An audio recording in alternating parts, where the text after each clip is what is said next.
Do you believe that it's possible to be radical and mainstream at the same time? Do you believe that it's possible to look at the craziest teaching ever and yet see it as clearly as you can see that 2 plus 2 just is 4? Because think about that for a second. You don't need to physically or empirically place two items next to two other items in order to see that 2 plus 2 just is 4. Now, of course, if you do that, if you do physically place two things next to two others, of course you will see that it's 4. But my point is that you don't need to go that far because you can already see it in your mind. That 2 next to 2 is just 4. An even better example is the fact that if there were, let's say, 3 matchsticks just sitting on a table, you could look at them and immediately know that it's 3 of them. You don't need to sit there and count them. No, you can just see it. It just is 3. Fun little fact here to add on the side, and you should probably fact check me on this because I actually don't know if it's true or how true it is, but apparently, if this is correct, the average adult person can do this with up to 7 items, meaning if there's 7 items or less just sitting out, or even if they just see 7 items in their mind, again, you don't need to do this physically, but if there's 7 things or less, they can just immediately see that it's that many, that it's 7 or that it's 6 or 5 or whatever. Meaning that if you go higher than 7, you have to actually slow down and start counting. For the average adult person, at least. Some people can obviously do it with more than 7, even if this is true, and some would not even be able to do it with 7. They would only be able to do it with, let's say, 5 or whatever. But whether the number 7 is the correct average or not, I'm sure all of us can agree that certainly the average adult person can definitely do it with 3. It's pretty easy to do it just looking at 3 items. Whether 7 is the average or not, 3 is definitely in the ballpark. And what I'm asking you is, do you believe that it's possible to look at the most radical teaching ever and see it just as clearly as you can see those 3 matchsticks and know that it's 3? Because essentially what this question boils down to is that we're asking ourselves, is it possible for the most radical thing ever, something which is so radical that we shouldn't even be calling it the most radical because it's going to bust through any sort of ceiling or mostness, but for lack of better terms, can the most radical thing ever be so clear and so simple and so seen that it would just be mainstream, right? There's nothing non-mainstream about just seeing 3 matchsticks or that 2 plus 2 equals 4. No, there's nothing fringe about that. It's perfectly mainstream, perfectly rational, perfectly rigorous, perfectly logical. And so if it were possible to take a very radical thing and make it that clear, then it would be both radical and mainstream. It would be both fringe and mainstream, you could say. So you would get a hybrid. You would get a fusion of the two, of the fringe and of the mainstream. So we can call it fringe mainstream. It's almost like a paradox because it's kind of an oxymoron. If something is fringe, well, by definition, it's not mainstream. And if something is mainstream, then by definition, it's not fringe. And yet, what's being asked to you here is, do you think it's possible for such a fringe mainstream thing to exist? What I want to show you here today is that it is possible. And now, as far as my condition goes, I would say this is one of the roles that I'm passionate about filling with my condition, is really kind of opening you up to what is possible. And I think this particular possibility is something that I'm extremely passionate about and have always been extremely passionate about, namely this specific showing of whether it's possible for there to be something fringe mainstream. This has actually been a passion of mine even since I was a little kid, because really, let's look at what the fringe mainstream or the radical mainstream, whatever we want to call it, let's look at what this sort of a notion would truly embody. So think about it like this. Let's look at some fringe ideas, things that I've discussed in the past, the paranormal, spirituality, all that stuff, right? I mean, those are fringe. They're not necessarily mainstream. I mean, you don't have mainstream scientists going on ghost hunts. I mean, apparently you do have some who do like investigations, but it's not like a big mainstream thing. So these sorts of paranormal and spiritual topics are still very fringe. Now, what makes them fringe, right? Why is it that they're not mainstream? Well, for one thing, obviously they're not as clear as just seeing 3 matchsticks on a table. They're not as clear as just seeing that 2 next to 2 is 4. But not only do they not rise to that level of rigor, they don't even rise to the level of rigor that scientific facts do. Scientific facts are rigorous enough to be susceptible to peer review and evidence. They're very solid, they're very weighty, they're very concrete, they're very tangible. Whereas the paranormal just isn't. Now, does that mean I believe in the paranormal? I used to. I don't really believe in it anymore. I'm still open to the possibility that it exists, but we'll get to that later. Point is that even if it does exist, it might as well not exist. What do I mean by that? Well, because even if you believe in all the paranormal investigations, I mean, you can go watch videos or shows or documentaries for yourself. I mean, I watched these a lot as a kid, and I've even had paranormal experiences of my own, obviously, given my condition. Even if I don't necessarily quite believe that they're paranormal anymore, I do have experiences that fall in the same category. So I've had experiences of my own, lots of them, and of course you can go and see documentaries and all that stuff. But even if we look at all these types of experiences, whether they're mine or all the others that are out there, what's the most prominent sorts of things that happen in these cases? Somebody goes into a house, they hear some banging noises, they get scratched somewhere on their body. Like, okay, like, yeah, this is stuff. It's not very big stuff. It's certainly not as big and weighty and meaty and beefy and rigorous as seeing, for example, the moon orbit around the Earth, or the Earth orbiting around the sun. Now, again, this in of itself does not act as like a conclusive proof that such paranormal stuff doesn't exist. All I'm saying is that even if it does exist, it certainly doesn't have that level of weightiness to it. It doesn't have that level of rigor that the moon's orbit around the Earth or the Earth's orbit around the sun does. And yet something needs to have at least that level of rigor and weightiness in order to be mainstream.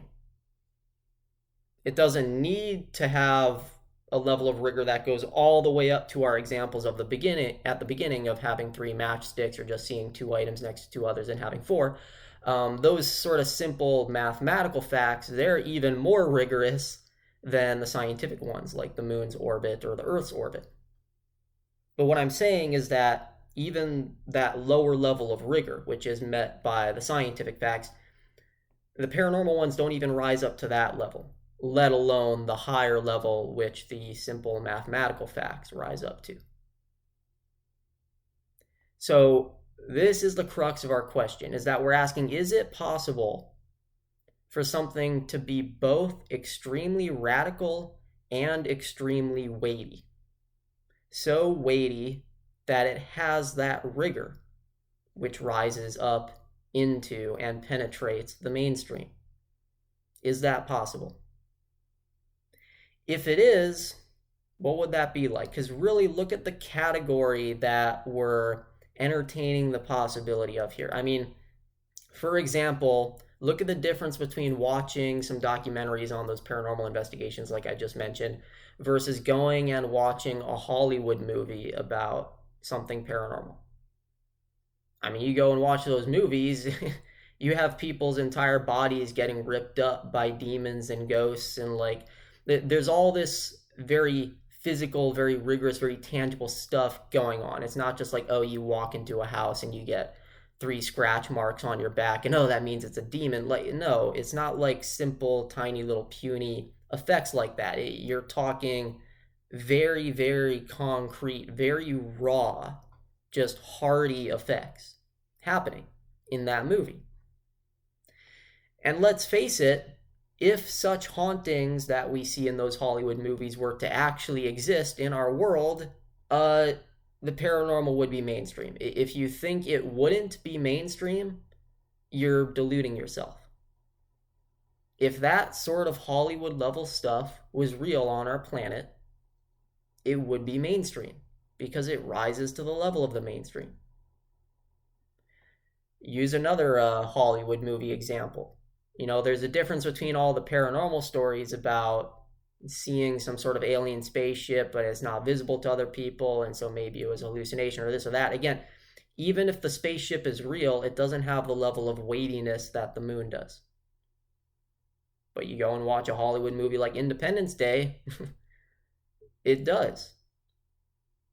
So if that sort of a thing were real, it would be mainstream. One more example are all these superhero movies, you know, like the Marvel movies. Look at the difference between what happens in a Marvel movie versus what happens in just general spiritual or paranormal communities. Like, just think of the stark difference between meeting your average supposed psychic and meeting somebody like Doctor Strange. Again, if you're telling yourself that there's no difference between the two, you're deluding yourself. You could meet Doctor Strange, you could bring all sorts of scientific tests, you could bring the guy to whatever lab you want, study him as rigorously as you want, and you're not coming away a skeptic. You're just not. You're gonna believe. That's the level of rigor and tangibility that a Doctor Strange type figure would have. But then we look at the stuff that we have here, you know, let's move away from the movies for a second.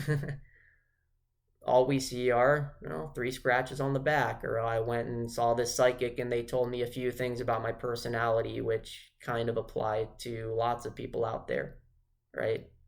So, okay, maybe like it's impressive or weird or bizarre to some extent, but it's certainly not Doctor Strange level bizarre. If it were Doctor Strange level bizarre, then it wouldn't just be radical, it would also be mainstream. And that's what the Marvel movies are like, in addition to all the other Hollywood movies. Is that you don't even need anything spiritual or paranormal anymore, right? That's kind of the cool thing about those types of movies, is that if Doctor Strange were real, it wouldn't even be spirituality anymore. It wouldn't even be paranormal anymore. It would be an entirely new thing. Because on the one hand, it has the rigor and weightiness of mainstream stuff like science and mathematics.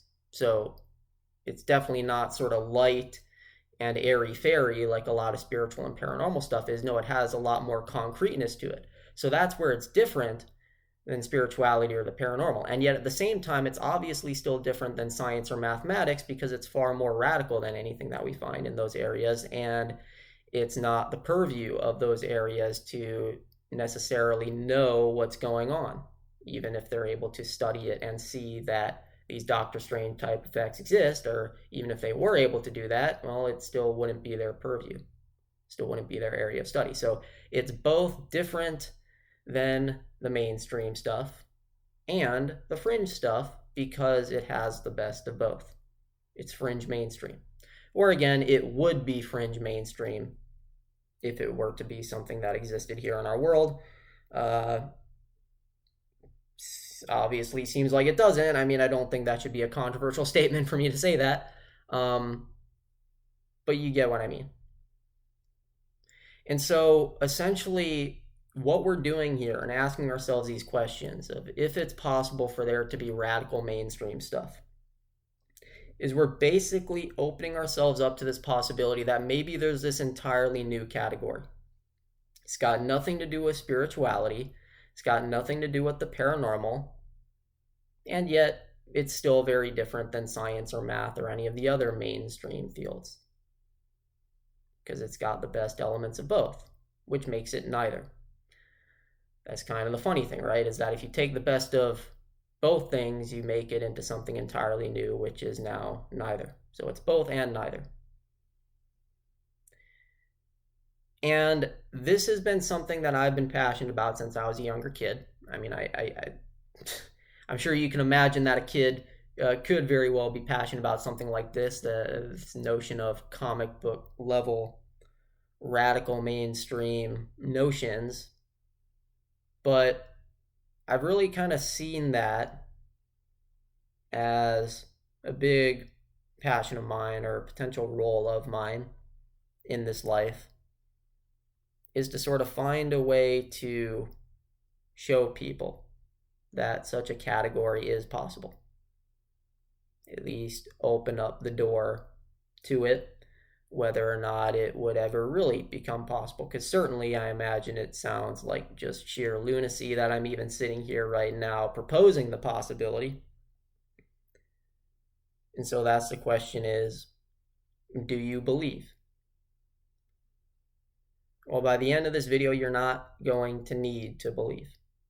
We're going to show you an example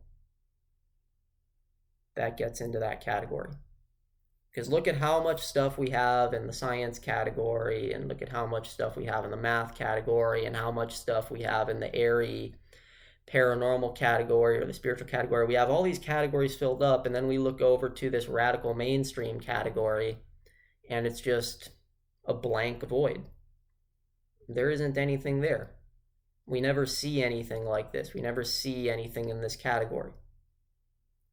And so I'm not promising to fill up that category here in this recording, but what I can promise you is that I'm at least going to bring a little spark or ember to that void, to show you that it is possible. There is at least some little door there that we can open up or spark up.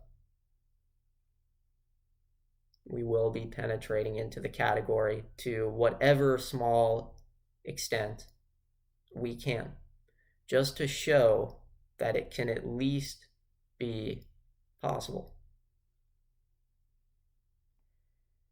And so I'm going to coin a term here. I'm going to call it the Hollywood standard.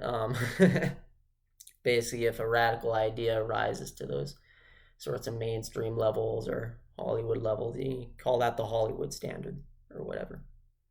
So that's one reason I don't believe in the paranormal anymore, is because even if it's real, well, it's not Hollywood standard paranormal.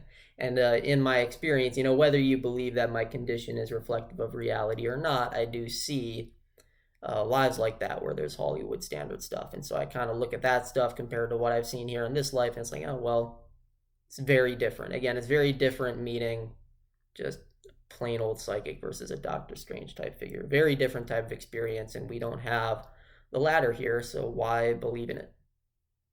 Sure, it may exist, but even if it does, it's negligible, so it's not cool anymore. Like I've said in past videos, like, okay, yeah, maybe it's real, but it's not really cool. I guess it's not really anything significant. But if it were to rise to some Hollywood standard, then yeah, it'd be significant. Another way to phrase this is, again, I'm not into spiral dynamics anymore. But since I've talked about it in the past, and some of you are familiar with it, I can use this as another example. Basically, what we're asking ourselves is it possible to fit the vastness of turquoise plus into pure orange? Like, we don't need any exceptions, we don't need any handicaps, we don't need any excuses, we don't need to even leave orange. We don't even need to leave pure rationality or pure mainstream rigor. We don't need green, we don't need the multi-perspectivism of supposed yellow. We don't need any of that. We can just be pure orange. So when I talk about this combination of the fringe and the mainstream, I'm not talking about some sort of Ken Wilber stage yellow multi-perspectivism where we're going to be like, oh, like, we've got this value from the mainstream and this value from the fringe, and we're like combining them. No, I'm saying like go lower. Go lower than a Wilbur type figure. Go lower than yellow. Go lower than green. We don't need them. We are going to be pure, hyper rational, hyper technical, mainstream orange. At least orange as it's characterized in spiral dynamics. Again, I don't really agree with the spiral dynamics model, but that's something else for another video. But given the caricatures and the stereotypes of each of the stages, we are going to be hyper stereotypically orange. And yet, even in narrowing ourselves within that very tight space, we are still going to be able to fit the vastness of turquoise plus without sacrificing anything. And I say turquoise plus because, well, this is not going to fit into any stage of spiral dynamics. Not purple, not red, not blue, not orange, not green, not yellow, not turquoise. So we're just adding the plus there to say, well, this doesn't have anything to do with spiral dynamics at all. It's in all of the stages and it's in none of the stages. And yet, despite this thing being so radical that it's going to be in all of them and none of them and so on, we are still going to find it through pure, quote unquote, orange. That's what we're trying to do. And again, that's essentially what you see in Marvel movies, right? Look at the quote unquote turquoise aspects that you see in Doctor Strange with all the holistic, infinite stuff, and yet it's there in a pure orange fashion. That's the Hollywood standard that we're talking about and that we're trying to rise up to. But in order to get there, I know I've already done a long introduction, but now we're going to need to get into another long portion of this recording. We need to start off with just pure standard logic in order to build up to where we're going. So let's start here. Okay, let's go back to the 2 + 2 = 4 thing. Now, if you ask a mathematician, is everything in nature gonna behave according to that mathematical equation, 2 + 2 = 4? They'll say, yeah, almost certainly, or certainly. Just seems that nature obeys those sorts of abstract principles. Because think about it, 2 + 2 = 4, or any sorts of other equations or mathematical facts, they are what we can call abstract principles. They're not there in the physical world. For example, when you see an object shaped like a triangle, okay, you're seeing an object which is shaped like a triangle, but that's not the same as seeing like a triangle. A triangle is an abstract principle. It's not something you see in the real world. You see things which are shaped like triangles, but you don't just see pure Platonic mathematical triangles. Those sorts of things may or may not exist. It's the same thing with numbers. There's this big philosophical and mathematical debate over whether numbers exist. Because again, you can see a row of, for example, 10 objects, but that just means you're seeing objects arranged in that sort of numbered fashion. You're not seeing 10ness itself. You're not seeing like a pure mathematical number. You're seeing objects arranged according to the behavior of that abstract number. Like with the triangle, right? When you see something shaped like a triangle, it's arranged in a manner which is accordant with the abstract principle that we call a triangle. But you're not seeing the abstract principle itself. Likewise, when you see the 10 objects, okay, they're arranged in accordance with that abstract principle that we call the number 10. But that does not mean that you're seeing 10ness itself. And so that leads to another academic debate, and this is a genuine academic debate. There's all sorts of papers and theses you can read on this topic. I mean, if you want me to list those, there's tons of them, though. There's like hundreds. You can find them for sure, and I can definitely list some if I need to. But anyways, that's besides the point. Point is that there's this another area of discussion in academia that this leads to, which is Platonism true? So Platonism is the idea that like there are actual triangles or there are like actual numbers. It's not just that there's stuff arranged in accordance with these sorts of abstract principles. No, like the abstract principles are their own abstract objects in the same way that a tree is a physical object or that a blade of grass is a physical object. Like Platonism holds that numbers and all sorts of other abstract principles would exist in the same way that trees and grass and stuff exist. And then there's another side to that debate, which is that no, there are no abstract objects. Numbers and triangles and shapes and all that stuff, they're just abstract principles. And yeah, nature behaves in accordance with those abstract principles, but that does not mean that the abstract principles are things in of themselves. Now, why do I bring up this debate? Well, I bring up this debate because ironically, we don't need to care about this debate. Again, we are going to be just pure, hyper-rational, quote-unquote, stereotypical orange here. We're going to look at what's here independent of whoever the winner of that debate is, whether it's either side or both side or neither side. Whoever wins or loses, there's certain things that we can say as a matter of fact, regardless of who wins that debate or whether there's any winner at all. Because whether Platonism is true or whether Platonism is false, we can at least say that nature behaves in accordance with these abstract principles. Meaning, even if the number 4 is not like a real thing in of itself, it is still true that every time there's 2 things next to 2 other things in nature, you have 4 things there.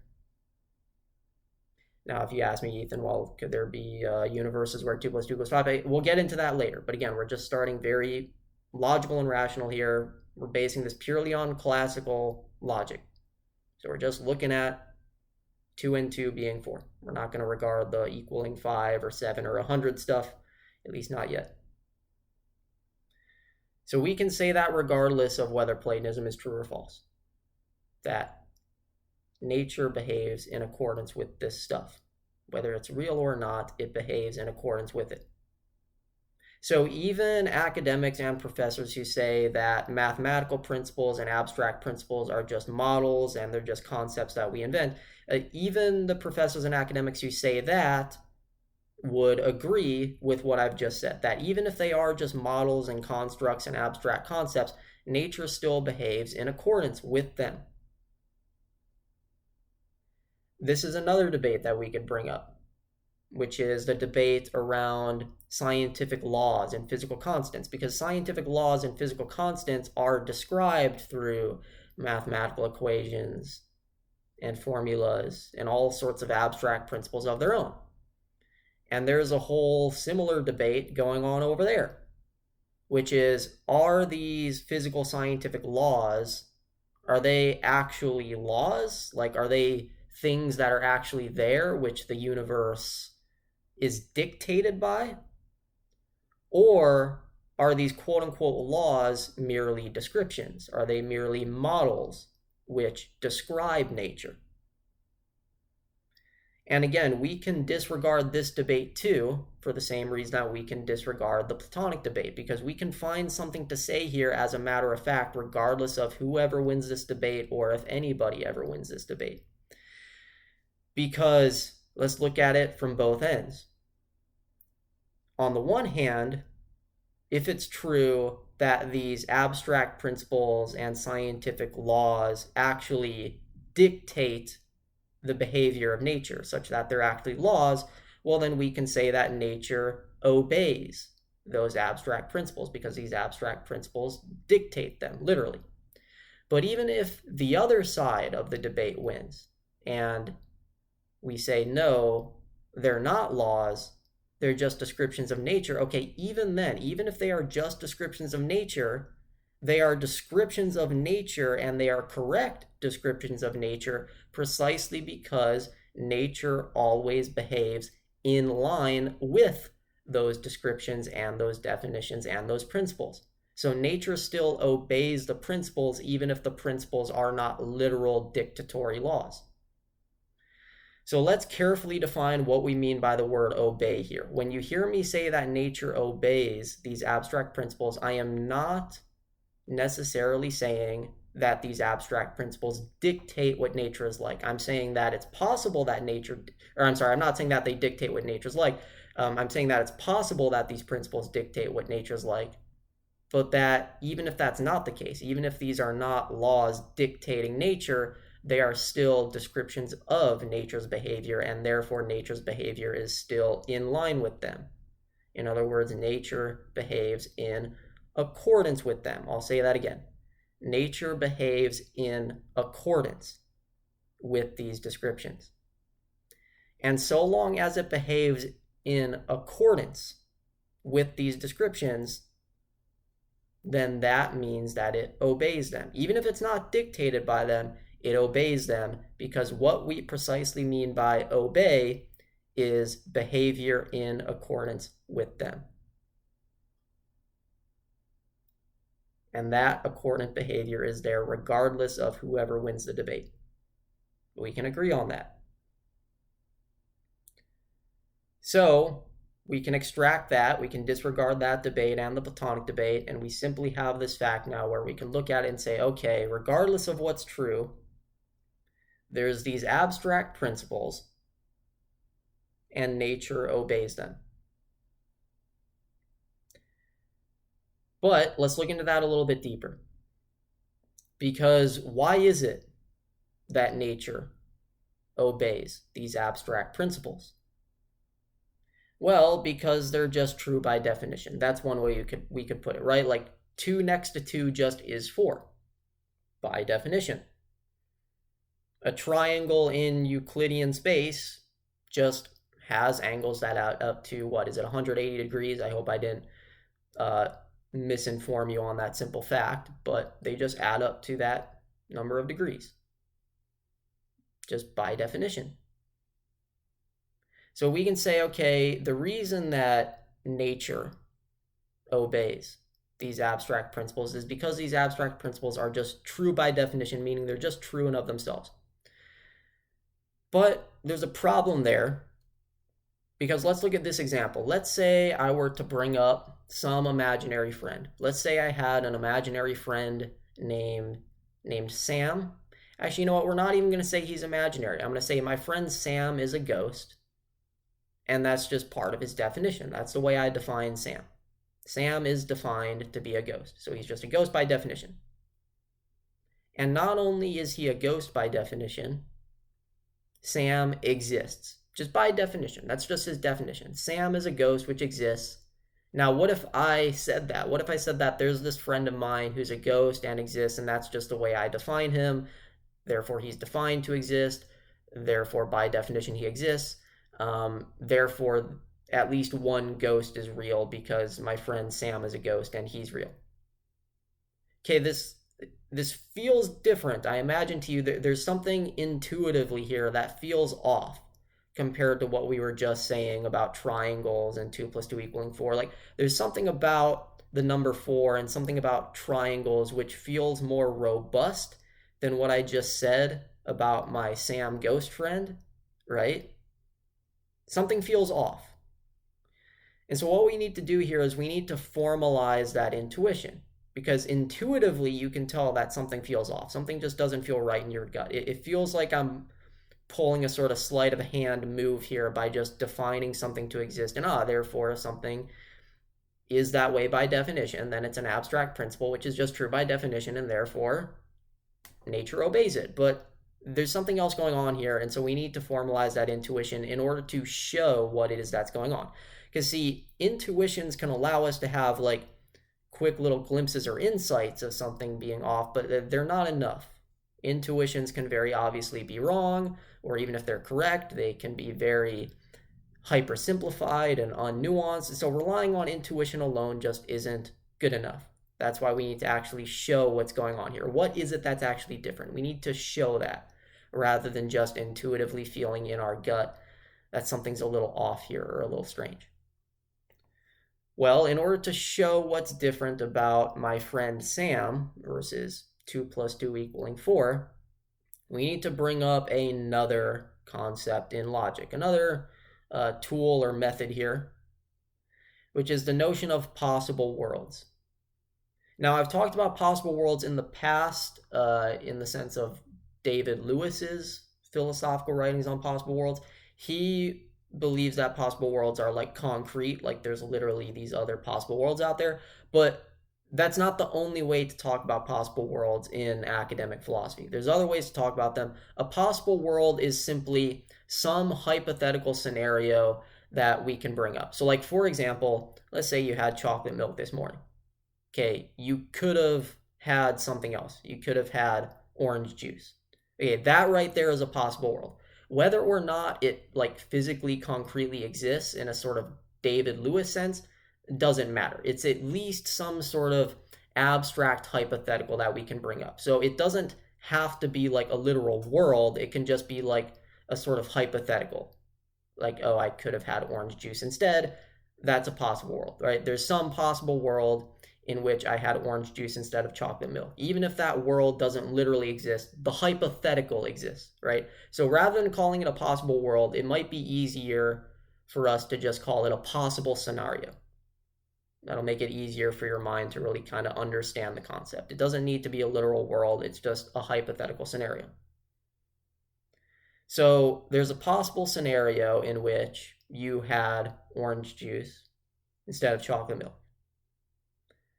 Okay, if something is true in some possible scenario, but not all of them, then it's what philosophers call a contingency. So, for example, you having chocolate milk. That is not true in all possible scenarios because there are possible scenarios in which you had something else. Like, it's not impossible for you to have had orange juice, right? It's certainly very possible. So it is a possible scenario. It's also possible that you just had water or something. There's all sorts of other possibilities besides just you drinking chocolate milk. Now, if on the other hand, something is true in all possible scenarios, then it's what philosophers call a necessity. So how can we tell whether something is a necessity or not? Well, something is a necessity if there is no way for us to propose a scenario in which it's false without appealing to any identity breaks, contradictions, or non-binary truth values. What do I mean by that? So let's look at it this way. I can propose the hypothetical that you had orange juice instead of chocolate milk, right? Okay, good. We're in agreement there. We can at least propose that hypothetical. But not only am I able to propose that hypothetical, I am able to propose it without, number one, any identity breaks. An identity break is when something isn't itself. So like if I were to say the color red isn't red, right? Like, okay, that just like breaks what it means to be red. For something that like for like red just is red. So to say red isn't red, like that doesn't make sense. And again, we're just dealing with classical logic here. So I understand that I talk all the time about, there being things which can break their identities. But we're just talking strictly classically logical and rationally here. And within that framework, we're not going to be proposing any stuff like that. We're basically just going to be saying, okay, red just is red. So to say that red isn't red, that's an identity break. Now, are there any identity breaks in our hypothetical proposal of you drinking orange juice instead of chocolate milk? No. If you drink orange juice, you're drinking orange juice. That is perfectly identifiable. The event is itself, so there's no identity breaks. Number two, there's no contradictions in it either, right? Like there's nothing contradictory about you drinking orange juice. It's perfectly uncontradictory. Number three, there's no non-binary truth values. A non-binary truth value would be a truth value other than true or false. So like it's either true or false that you drank orange juice, right? Like you either drank orange juice or you didn't drink orange juice. If we were to instead say like you both drank orange juice and didn't drink orange juice, which not only would that be a contradiction, that would also be essentially saying it's both true that you drank it and false that you drank it. So if we add some like third truth value, which is both, or as another example, we could add a third truth value, which is neither. It's neither true nor false to say that you drank orange juice. Adding in any sort of third or fourth or fifth, etc., truth value, that would be a non-binary truth value, right? Because we just have this binary set of truth values, right? True and false, that's it. So there's that binary, and we don't have any non-binaries. But is this hypothetical scenario of you having drank orange juice, is that non-binary in any way? No, it would just simply be true that you drank orange juice and false to say that you drank water instead of orange juice at that point in time. Now, yeah, sure, maybe you drank water before that, but what we're saying is right there at that specific point in time that you drank orange juice, you weren't just drinking like pure water. Okay, yeah, there's water in the orange juice. There's all sorts of wordplay we could play around with here, but you get my point. You drank a glass of orange juice instead of a glass of pure water. That's simply true, and it's not false. So we're not getting into some non-binary truth value saying that it's both or that's neither, this or that. No, it's perfectly binary. So we have successfully proposed a hypothetical without any identity breakers and without any contradictions and without any non-binary truth values. In classical logic, that is enough to qualify it as a possible scenario. It is possible if it is something that can be proposed without doing any of those three things. That's all. That's all it takes. Now, if we cannot propose a hypothetical without violating one of those three things, then it's no longer just a contingency, it's a necessity, right? So the reason that you drinking chocolate milk is a contingency is because there are other possible scenarios, meaning there are other hypotheticals we can propose that stand as alternatives to the event of you drinking chocolate milk, and those alternatives do not pose any identity breaks or contradictions nor non-binary truth values. But let's look at something else. Let's instead look at 2 + 2 = 4. Okay, if we say every time you place two items next to two other items, whether it's in your head or in the physical world, just wherever, 2 next to 2 is always just going to be 4 unless some object disappears or some new object appears. But without any objects disappearing or appearing, 2 next to 2 is just gonna be 4. Okay, can we propose hypotheticals that stand as alternatives to this? Well, yes, we can. You've heard me do it a lot in the past. For example, we can propose the hypothetical of you place 2 items next to 2 others and there's 5 there even without the 5th object appearing. That is a hypothetical scenario that we can propose. But the problem is that in order to propose the hypothetical, we have to violate one of the 3 things, right? For example, in proposing such an event, we're contradicting ourselves because 2 next to 2 just is 4, right? Unless some 5th object appears, it's just going to be 4. But we're saying that there's 5 there without the 5th appearing. So we're essentially saying we need to add a new 5th object. In other words, there needs to be a 5th one that appears, but yet it's not appearing. So we're literally like backtracking and self-negating our own proposal. And that's what a contradiction is. A contradiction is a self-negation. So if a hypothetical or a proposal negates itself or defeats itself, it's a contradiction.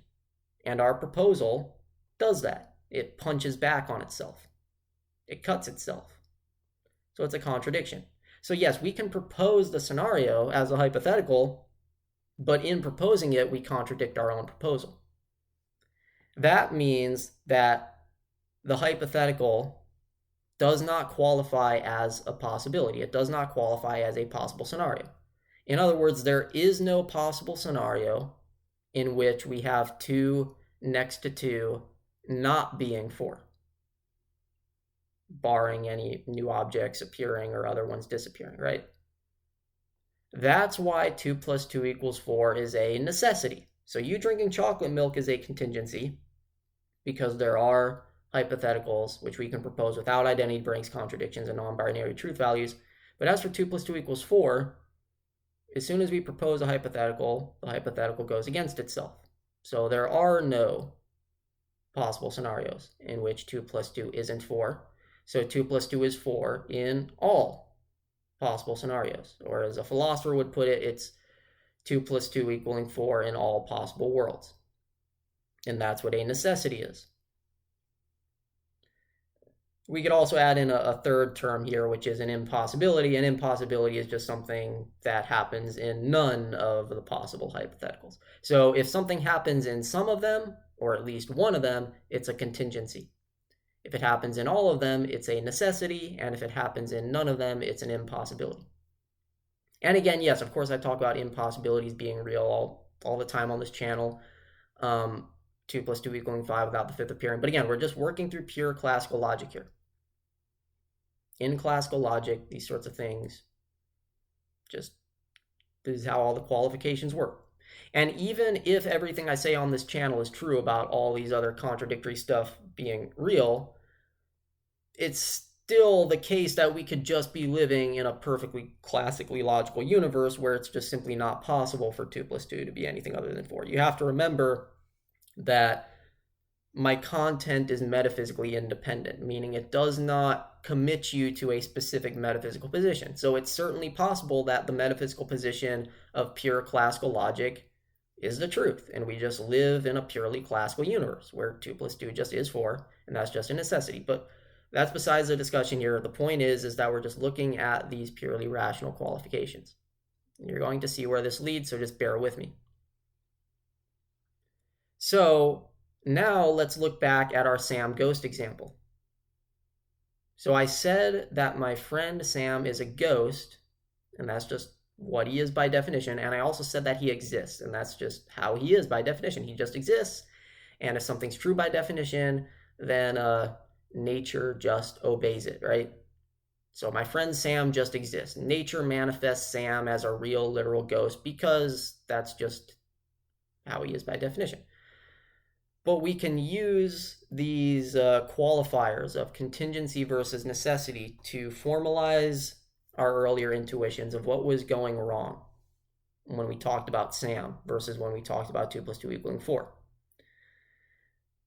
Can I take out a piece of paper right now and write down a sentence which proposes a hypothetical in which my friend Sam is either not a ghost or is not real? Can I do that without any identity breakers, contradictions, or non-binary truth values? Yes, I can. It's very easy. I just write down the sentence, my friend Sam, who's a ghost, doesn't exist. Or I could write that sentence all sorts of different ways. I could say my friend Sam, who's a ghost, is just imaginary, or he's just a hallucination, or he's just like an abstract concept that I made up to play around with, or whatever. There's all sorts of sentences I can write, and none of those sentences have any identity breakers, nor do they negate or contradict themselves because they don't backtrack themselves, and they don't pose any non-binary truth values. Because if my friend Sam is imaginary, then that's just true. It's not both true and not true. It's not neither true nor not true. It's just true. Or if it were the case, it would just be true, right? Any of these sentences, if they were true, they would just be true. They're perfectly binary. And so since we can successfully propose these hypotheticals without violating any of those three things, that means that the scenario in which my friend Sam is either not a ghost or is not real, it is possible. And so there are some possible worlds in which my friend Sam is not real or is not a ghost or whatever. Now, what does that mean? Well, it means, for one, that it's possible that we live in that sort of a world. It's possible that the scenario that we find ourselves in here is a scenario or a world in which my friend Sam just isn't real. And since that's a possibility, that means that we have to remain open-minded to that possibility. So if I walk up to you and tell you I have this friend Sam who's a ghost and he exists by definition, even if I tell you that he exists by definition and that's just true by definition, we still have to be open-minded to the very possibility that what I just told you is false. because there are hypothetical scenarios in which it's false to say that Sam exists, because there's scenarios that hold that to be the case without the identity breakers or the contradictions or the non-binary truth values. This is where science comes in. So this is the difference between math and logic versus science. Math and logic have what I call a chair pass, meaning mathematicians and logicians are able to discover things about the behaviors of nature and the workings of the universe without leaving their chairs. Why is that? Why are mathematicians and logicians able to basically conduct research without leaving their chairs?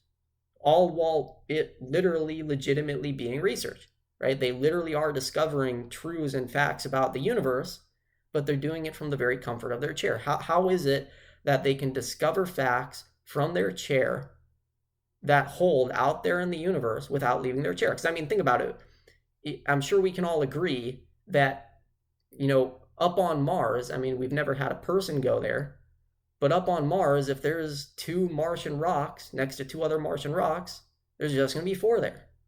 I mean, that's not a controversial thing to say. We can pretty much just accept that that's like, to whatever extent it's reasonable to say it's a certainty, we can be certain that that's true. That 2 Martian rocks next to 2 Martian rocks is 4 Martian rocks.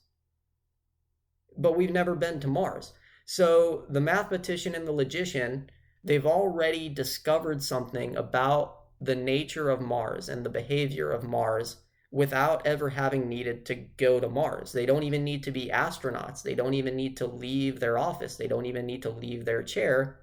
And yet they have been able to discover at least something about the nature of Mars. Now, sure, you could say, well, Ethan, that's not a very significant thing that they've discovered, but it doesn't matter. Significant or insignificant, they have indeed discovered something about the nature of Mars. They have. That's just true. How is that? How is that they're able to discover things about far off planets and galaxies that we've never been to and that we may never go to, all while staying in their chair? How is it that they literally get a chair pass and can conduct research and field work without going out into the field? It's like they can go out into the field without going out into the field. They don't need to go out into the universe, and yet they can discover stuff about it. The reason why is because mathematicians and logicians work with necessities, not contingencies. And if your discipline works with necessities, then it works with things that are true in all possible hypothetical scenarios. And if something is true in all possible hypothetical scenarios, then it's just going to be true across the whole universe. There's no possible scenario sitting up on Mars where these necessities are false, because they're just necessities. So basically, when we talk about necessities, we're not just talking about things which are true in all possible scenarios. We are therefore also talking about things which are true across the whole universe. And because they're true across the whole universe, you can discover them right from the comfort of your own chair, because they're true in your own chair. We don't need to go to Mars, because yes, I mean, they are true on Mars, but they're also equally true at the location of your chair. So you can discover things about the whole universe from your chair. That's why mathematicians and logicians can make those discoveries without leaving their chair. But now if something is a contingency, then at that point we have to wonder, okay, maybe there are possible scenarios and maybe there are areas or regions of the universe where something that we see as true is actually just false, and something that we see as false is actually true. So here's an example of a contingency. Let's propose the hypothetical that Martian rocks have, what's a random element I can name? I don't want to say iron, because I'm pretty sure Martian rocks do probably have iron in them. Let's just say neon. I know neon's a gas. This doesn't even need to be like a scientifically accurate example, but just a random example. Let's say there's Martian rocks that have neon inside them. Okay, that could be true, but it could also be false. Honestly, I don't know much about Mars, so for all I know, there actually are Martian rocks with neon inside of them. So if you go look it up on the internet and find that they're real, okay, well, whatever. But anyways, it's a contingency, right? It's possible that there's rocks up there on Mars which have neon inside them, right? They have some sort of gas in there. Or hell, I mean, I guess technically neon could come in solid forms. I don't know too much about chemistry. But either way, it's possible that they have neon in them. It's also possible that there are no such Martian rocks with neon in them. Because again, we can propose either the truth or falsity of that scenario without any identity breaks, contradictions, or non binary truth values, right? If there's rocks that have neon in them, that's not an identity break. That's not a contradiction, and it's not a non binary thing. Likewise, if there are no rocks on Mars with such neon, that would also not be an identity break, nor a contradiction, nor anything non binary. So either one could be the case without breaking any of those three things. So these are contingencies. Either possible case is a contingency. What do you do when you have a contingency? Well, you don't get a chair pass anymore. You don't have an excuse. Mathematicians and logicians have an excuse. It's not even an excuse, it's a legitimate reason for you to not need to leave your chair, right? It is a legit chair pass. They can just discover things about the universe, the entire whole wide open universe, right from their chair, because it's true across the whole universe, including at the location of their chair. So they can do field work about the entire field from their own chair. But if something is a contingency, you don't get a chair pass anymore. You have to go up to Mars. That's the only way that you can verify or falsify either the notion that there are Martian rocks with neon or that there aren't. It's the only way to do it. That's where, instead of being a mathematician or a logician, you have to be a scientist. You actually have to go out into the field in order to do the field work. You don't get to do field work from your chair anymore. You have to actually go out there and discover it. So, how does this relate to my Sam ghost example? Well, since my friend Sam being a ghost and existing is merely a contingency, you and I don't get a chair pass on that. We don't get to just sit here and say, yeah, okay, Sam like doesn't exist or Sam does exist. No, if it's a contingency, we have to do all sorts of research. You have to actually like take me up on my claim and like test it out. Like, okay, well, Ethan, if you're saying you have this friend who's real and who's a ghost, tell me when he walks by. Are there signs that we can measure? Can we do some sort of paranormal investigation? Can he scratch my back? Like the 3 scratch marks on the back that I used as the example at the beginning. Is there some sort of sign that he can give to sort of test or verify that he's real? If there isn't, then okay, that doesn't automatically disprove the idea that he's real, but it doesn't give us a reason to believe that he's real either. You kind of just have to remain skeptical. Like, okay, well, Ethan claims he's got this friend, but he hasn't shown any evidence of it. So, like, maybe it's real, but I don't have any reason to believe it's real. I'm only going to believe it's real once I see that there's something that Sam can do that shows that he's there. That's science, right? You have to actually perform an investigation. Whether it's on Sam or my claim or going up to Mars, just whatever, you have to do something. You have to perform some experimentation. Whereas mathematicians and logicians, they're kind of doing something even more robust than experimentation because they don't even need to go out there and experiment. They can find robust universal facts without that. Now, even though that's the case, that does not mean that all mathematical and logical facts are just known to us immediately. I mean, think of how long it took for us to discover the incompleteness theorems, right? That Gödel came up with. I keep mispronouncing Gödel, but anyways, think of how long it took for somebody to find that stuff, right? It was not something that we just knew back in ancient Greece or Rome or Arabia or any of the ancient mathematically literate cultures. No, it took centuries for somebody to discover that stuff.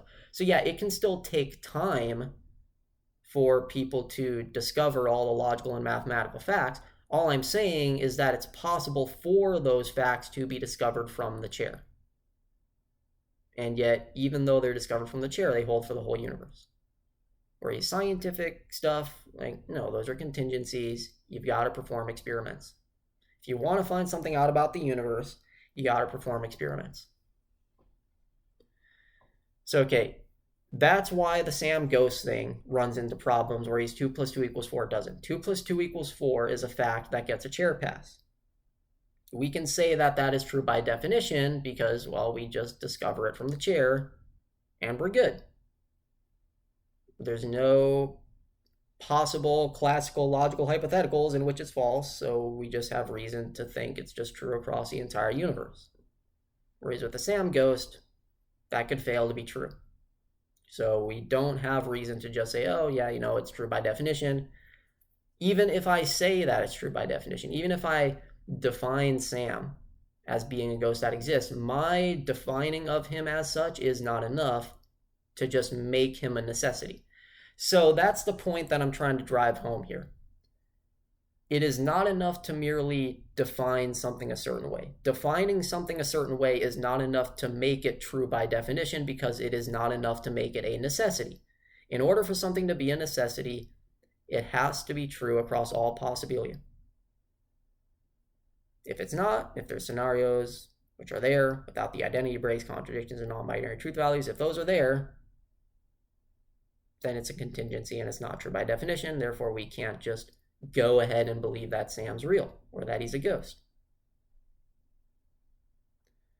Okay, so let's look a little bit deeper then at what this implies for abstract principles. What that means is that we can only say that nature obeys an abstract principle. We can only say that without, any experimentation or anything. We can only say that if the abstract principle we're talking about is a necessity, right? So there's no problem in us saying that everything in nature behaves in accordance with the principle that every time there's 2 things next to 2 other things, there's going to be 4, right? Nature just behaves in accordance with that. And again, remember, that's what we mean by obey. If nature behaves in accordance with it, then nature obeys it. Whether it's literally dictatorial or just a description, it doesn't matter. Remember, we're working independently of that sort of a debate. Whoever wins in that debate, even if nobody wins in that debate, it's at least true that nature behaves in accordance with those necessary principles, and therefore we can say that nature obeys those necessary principles.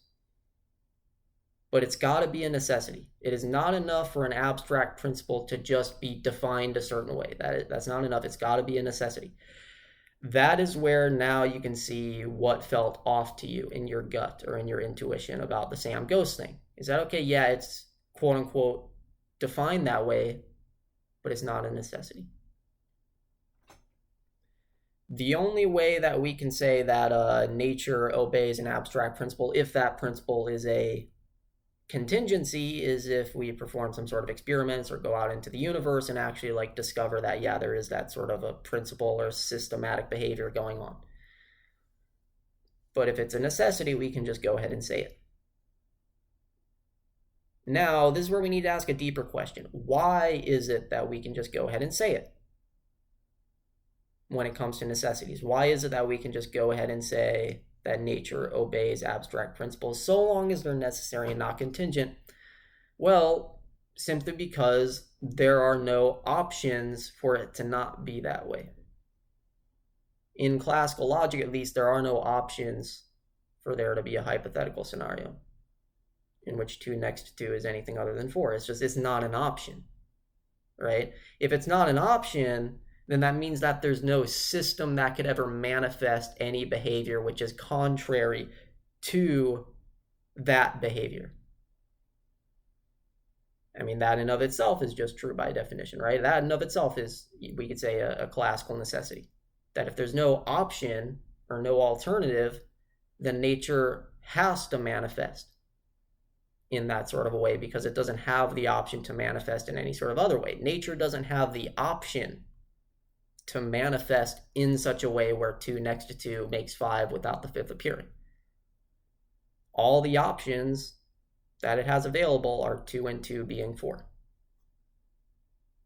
That's why it's okay for us to just say nature obeys it, because there are no other options.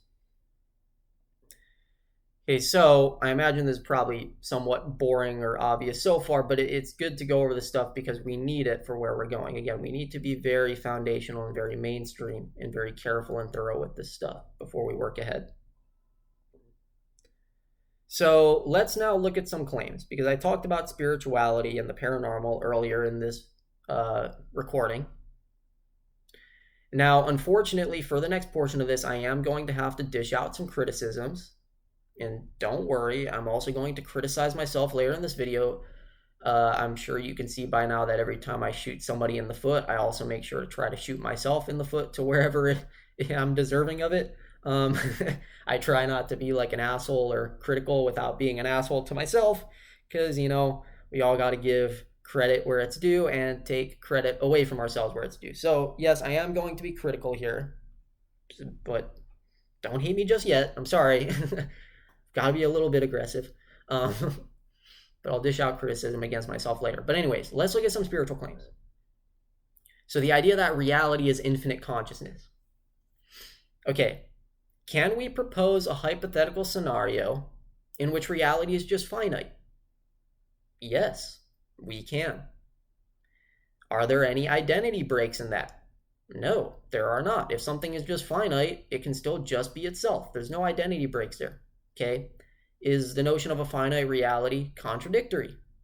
No, it isn't. It doesn't negate itself. It doesn't backtrack on itself. It doesn't bite its own tail. A finite universe would just be a finite universe. There's nothing contradictory about that.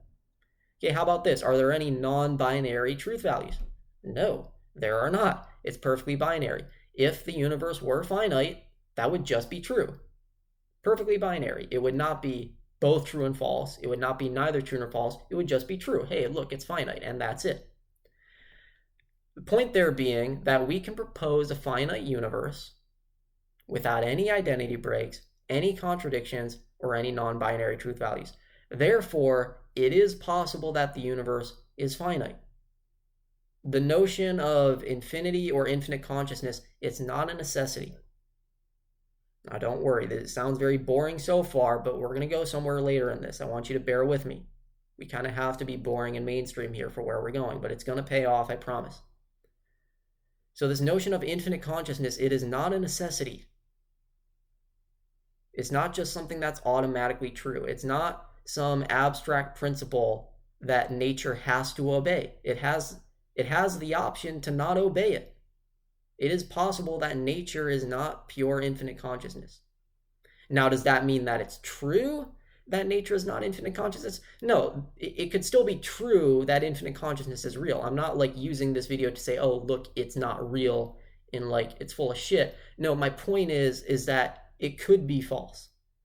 It's possible that we just live in a finite physical universe because we can propose a finite physical universe without any identity breaks, contradictions, or non-binary truth values. So it's a contingency.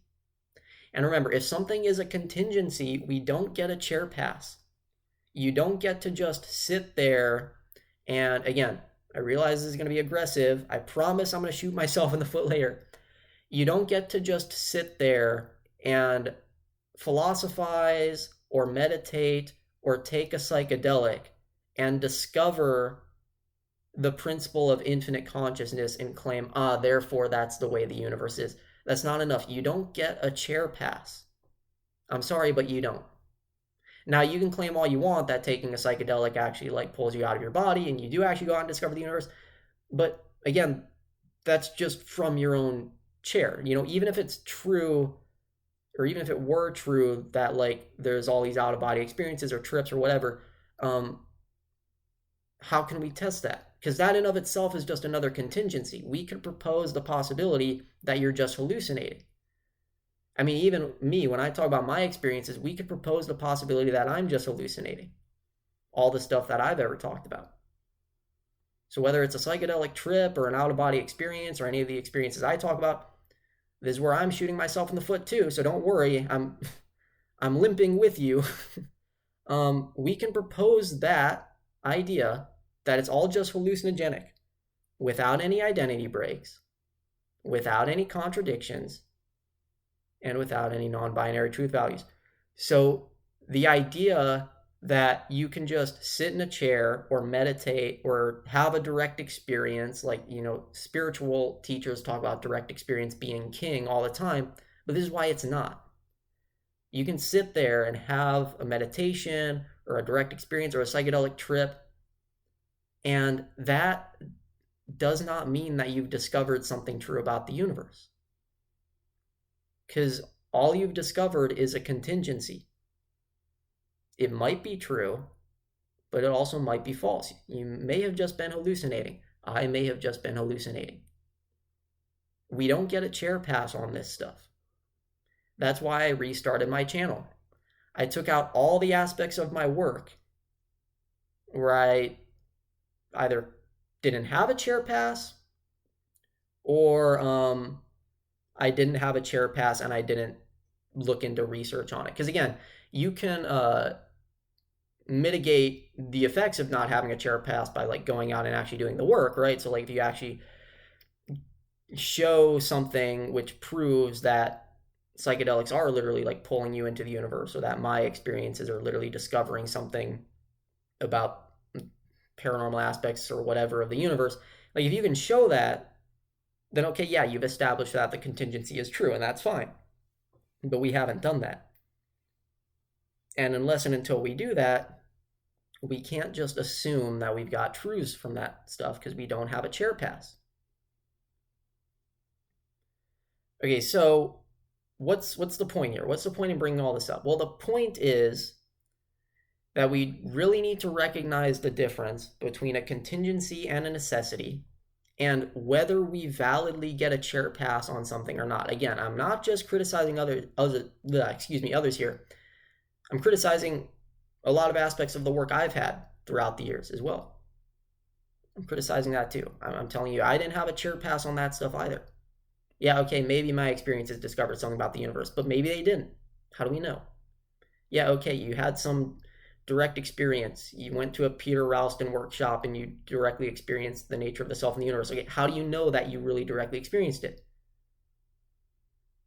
Because that's another thing, right? You directly experienced something about the universe. Guess what? I can take out my sheet of paper. I can write down a sentence that says, you cannot find the truth of the universe through direct experience. Okay, does that proposal have any identity breaks? No. Does it contradict itself? No. Does it have any non-binary truth values? No. So you got to admit to yourself, it is very, very, very possible, even within the narrow confines of classical logic, it is very possible that your direct experience, no matter how powerful it is or was, does not access anything about the truth of the universe. It's a tough pill to swallow, but let me promise you, it's better once you swallow it. We've got to swallow it. Again, this does not mean that you didn't see a truth. I'm just saying that you may not have, because whatever you saw is a contingency. Now, this is where we need to have a discussion about language, because throughout this whole recording, I've basically been saying, oh, I can pull out a sheet of paper and write down a sentence. You might ask, okay, Ethan, what does that have to do with anything? You're just like writing down words, you're writing down language. Language doesn't have anything to do with the universe.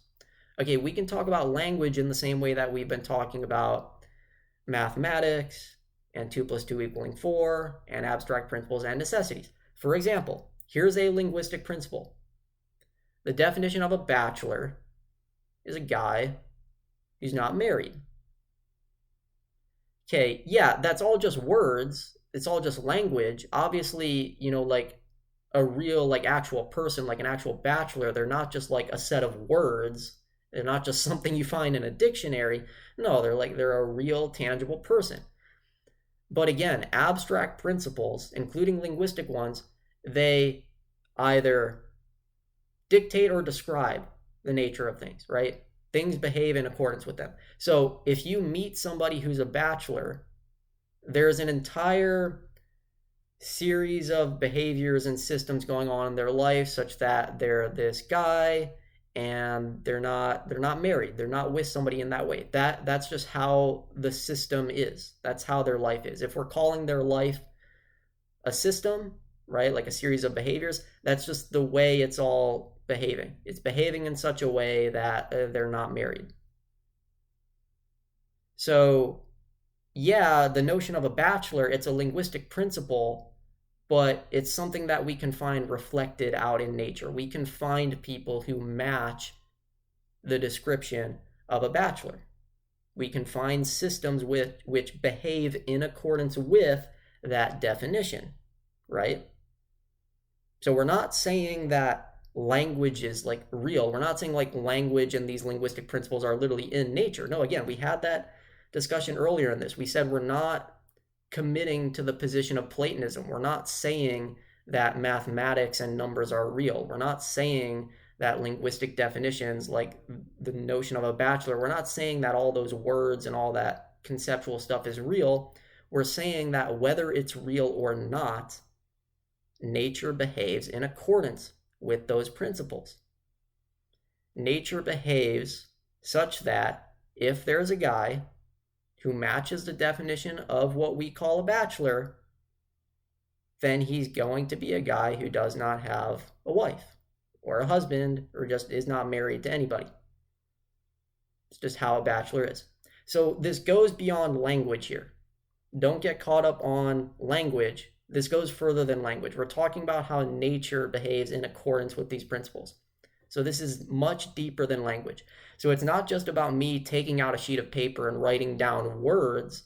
No, it's the fact that if I can even write down those words and describe those sorts of principles, then it's possible that nature's behavior could act in accordance with those principles. That's what it is. It's about nature's behavior and it obeying the principles.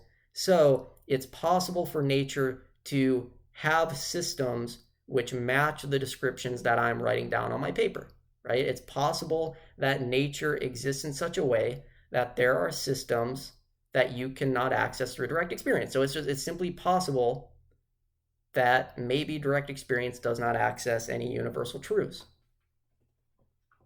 So me writing it down on a piece of paper and showing that I can write the hypothetical without the identity breaks and without the contradictions and without the non-binary truth values, that's just a starting point. You have to see deeper than that language. It's the fact that there even is such a hypothetical without those three violations that means that nature's behavior could match. It has the option to match. And if it has the option to match, it's possible that it can match. And that's where we got to be open-minded to the possibility that we're not seeing truths through these methods. And that's why we don't get a chair pass. Not through meditation or the psychedelic experiences or my experience or any of that stuff, right? Just throwing all that out. So to get a chair pass, we really need a necessity. So here's another necessity that we could bring up, a rather simple one, which also shows how this is going beyond language. Again, what's the definition of a bachelor? A bachelor is a guy who's not married.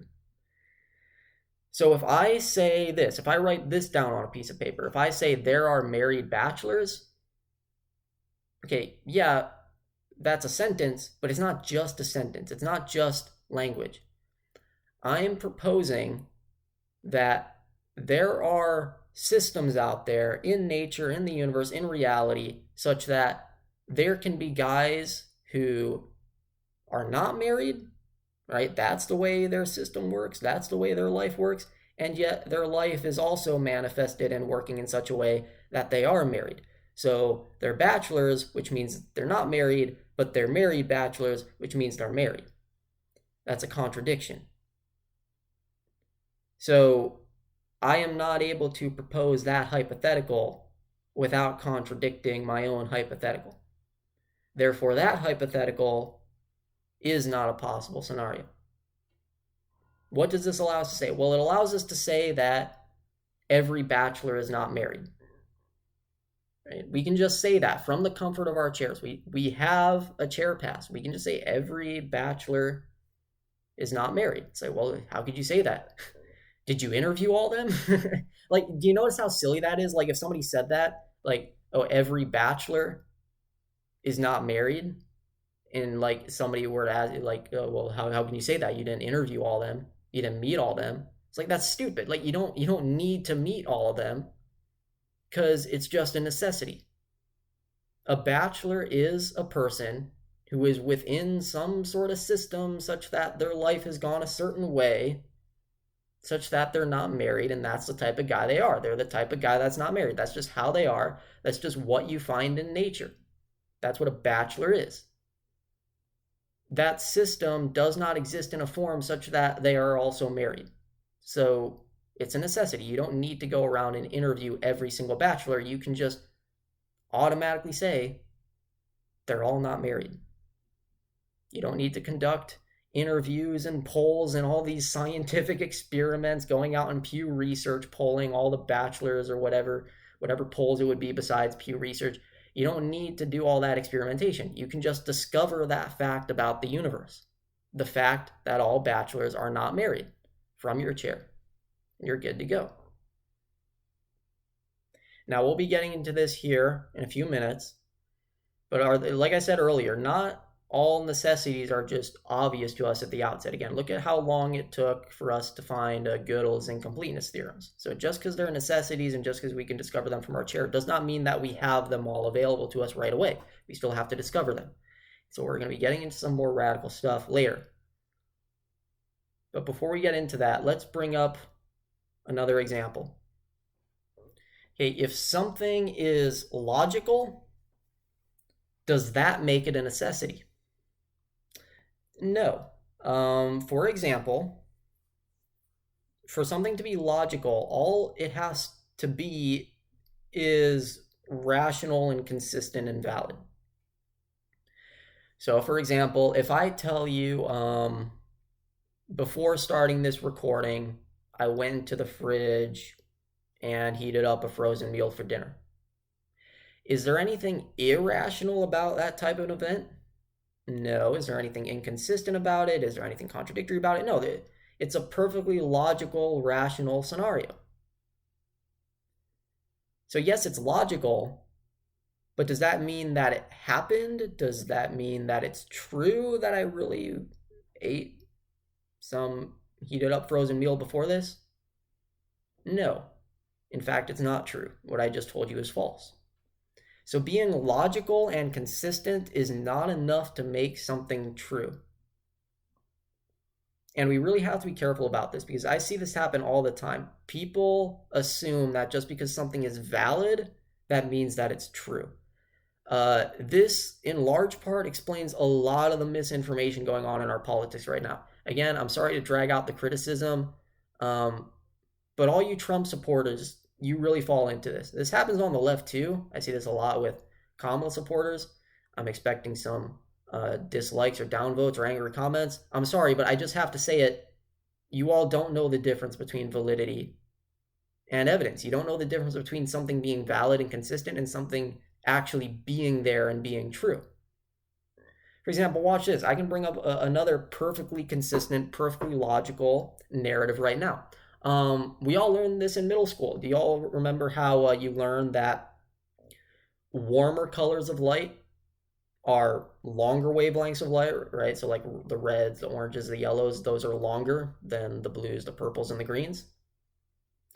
And longer wavelengths of light can actually pierce through material more easily than the shorter wavelengths. So for example, clouds scatter the shorter wavelengths of light, while the longer wavelengths of light have an easier time making it through all the debris and all the particles and stuff.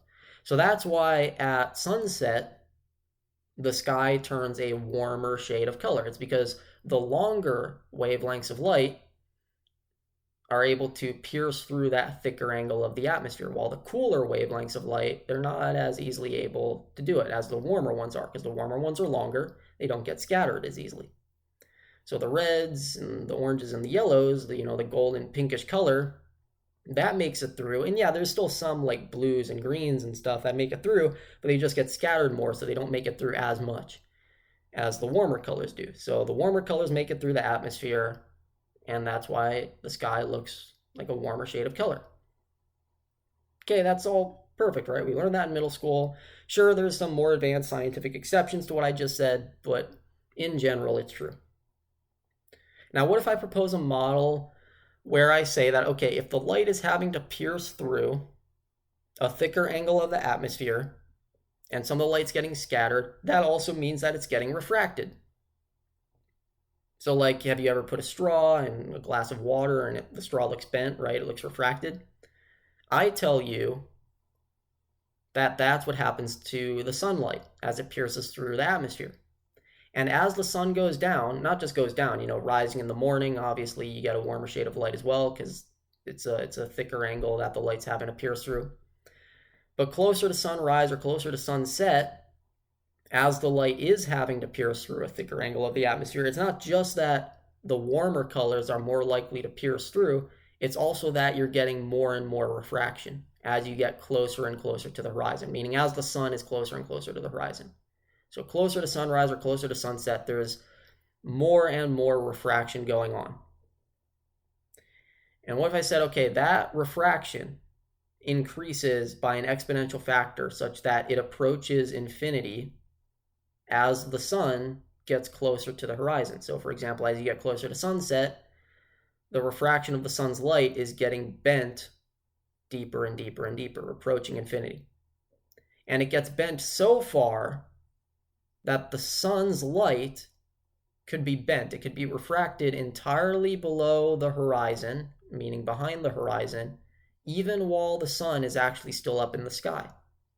And if the light is getting bent or refracted to such an extreme degree that it's below the horizon even while the sun's still up, well, that means we're not going to see any light from the sun, and you can only see an object if you're seeing light from it. So since we're not seeing any light from the sun due to the refraction, we're not going to see the sun. So it's going to look like the sun's just not there, and it's going to look like nighttime even though the sun is still up in the sky. Bam. I have just basically told you that nighttime is an illusion. That it looks like the sun is not there, but it actually is. Okay, is there anything illogical about what I just said? No, it's perfectly logical. I used some facts from middle school, some simple science. The model I brought up of the refraction approaching infinity, there's nothing wrong with that. That's basically just like exponentiation. There's nothing wrong with that. There's nothing illogical or irrational about that. There's nothing inconsistent about the model I just proposed to you. But guess what? It's wrong. It's very wrong.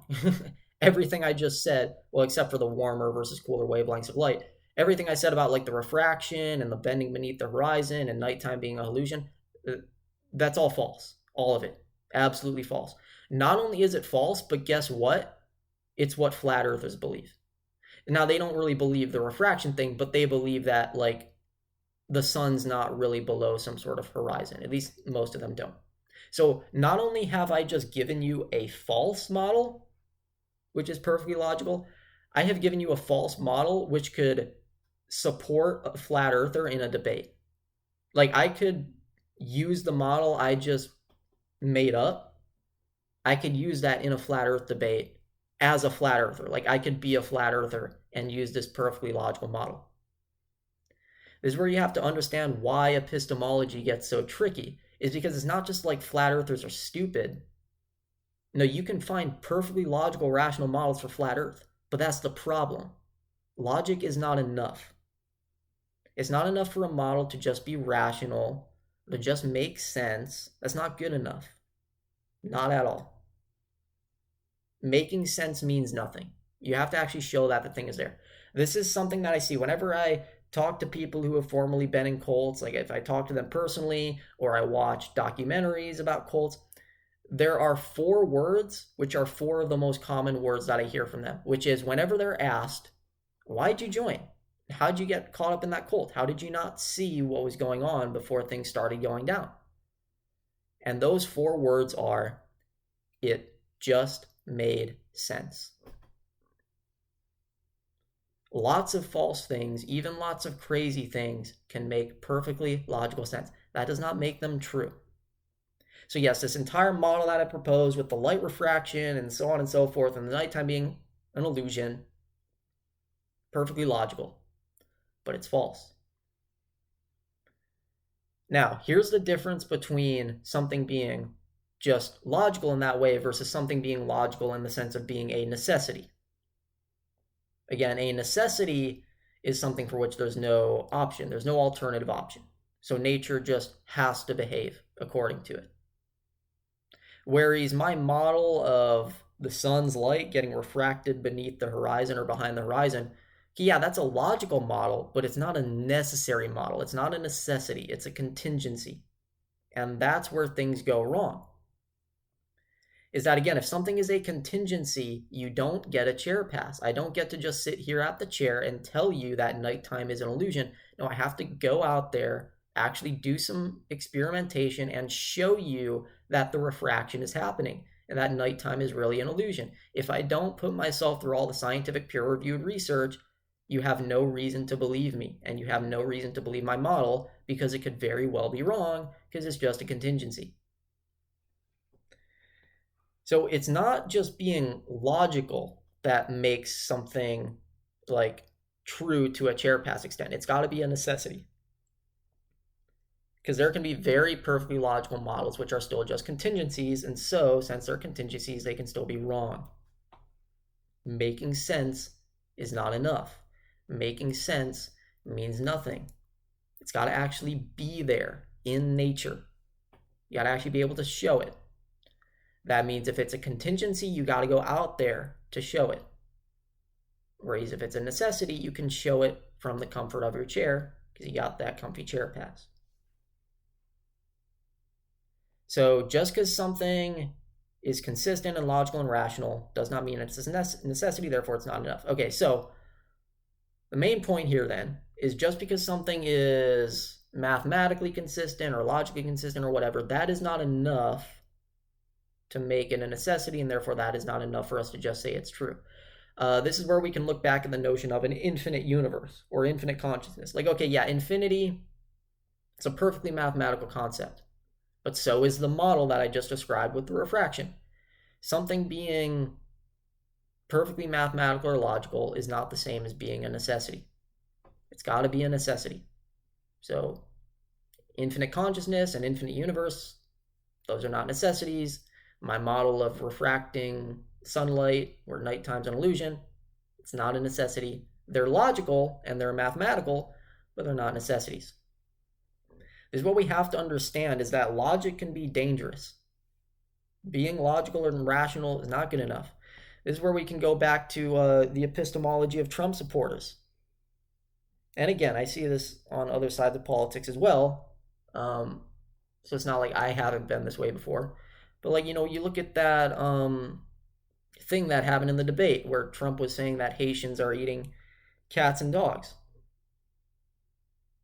Okay, there is a perfectly logical model or scenario in which that's true, right? Like, okay, you see a Haitian migrant in your neighborhood walking around with a duck one day. And then you hear from some friends or neighbors that they saw other Haitians walking around with ducks. And then you hear somebody else say that one of their pets went missing, and that after their pet went missing, they saw some Haitian walking around looking suspicious or paranoid. And then you see some picture posted online of a Haitian carrying a cat. It's like, okay, you see all these dots, and you can connect the dots and be like, okay, that means Haitians are they're eating, they're stealing pets, they're stealing ducks, what have you.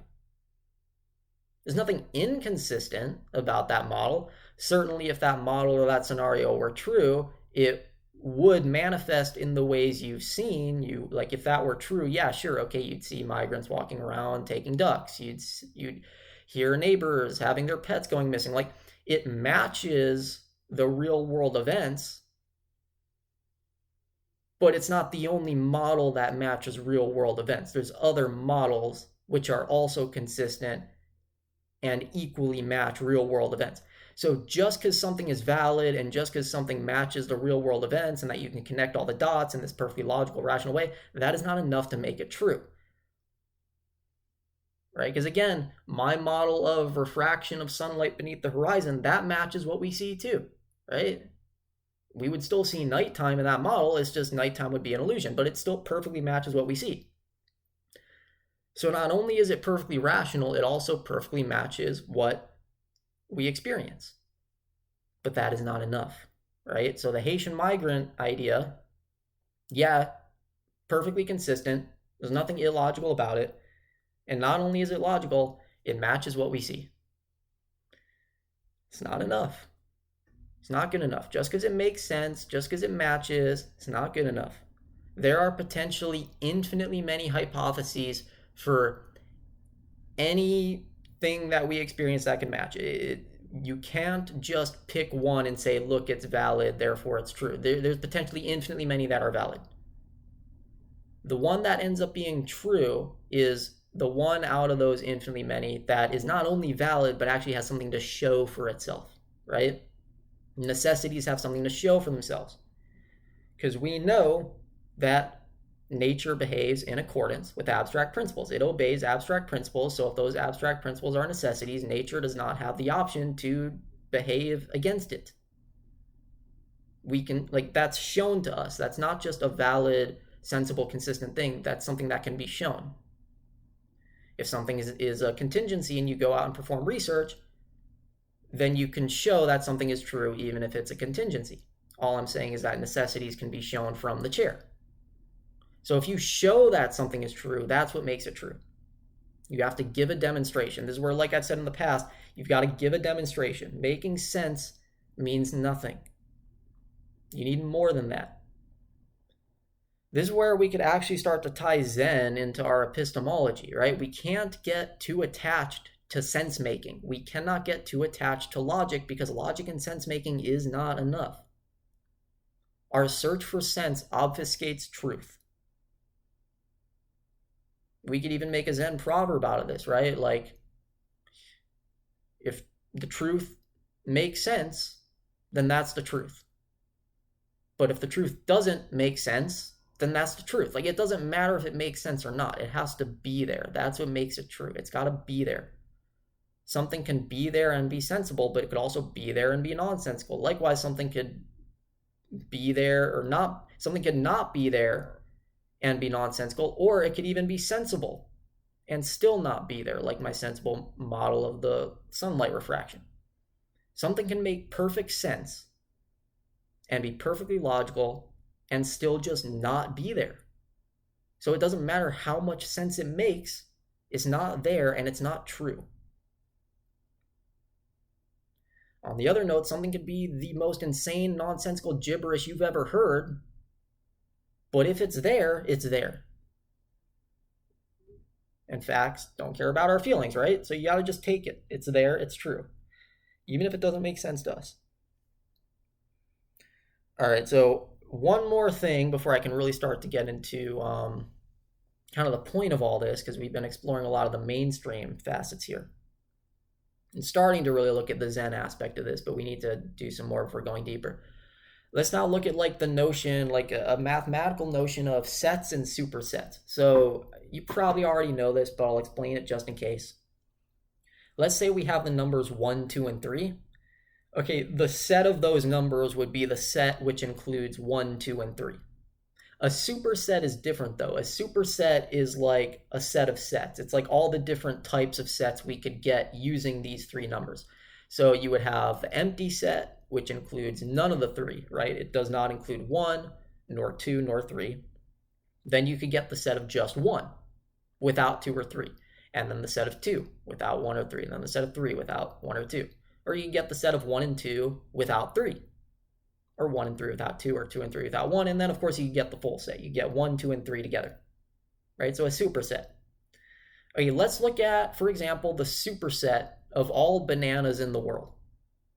So it's not just like a set of all bananas. It's also like each of the bananas in isolation.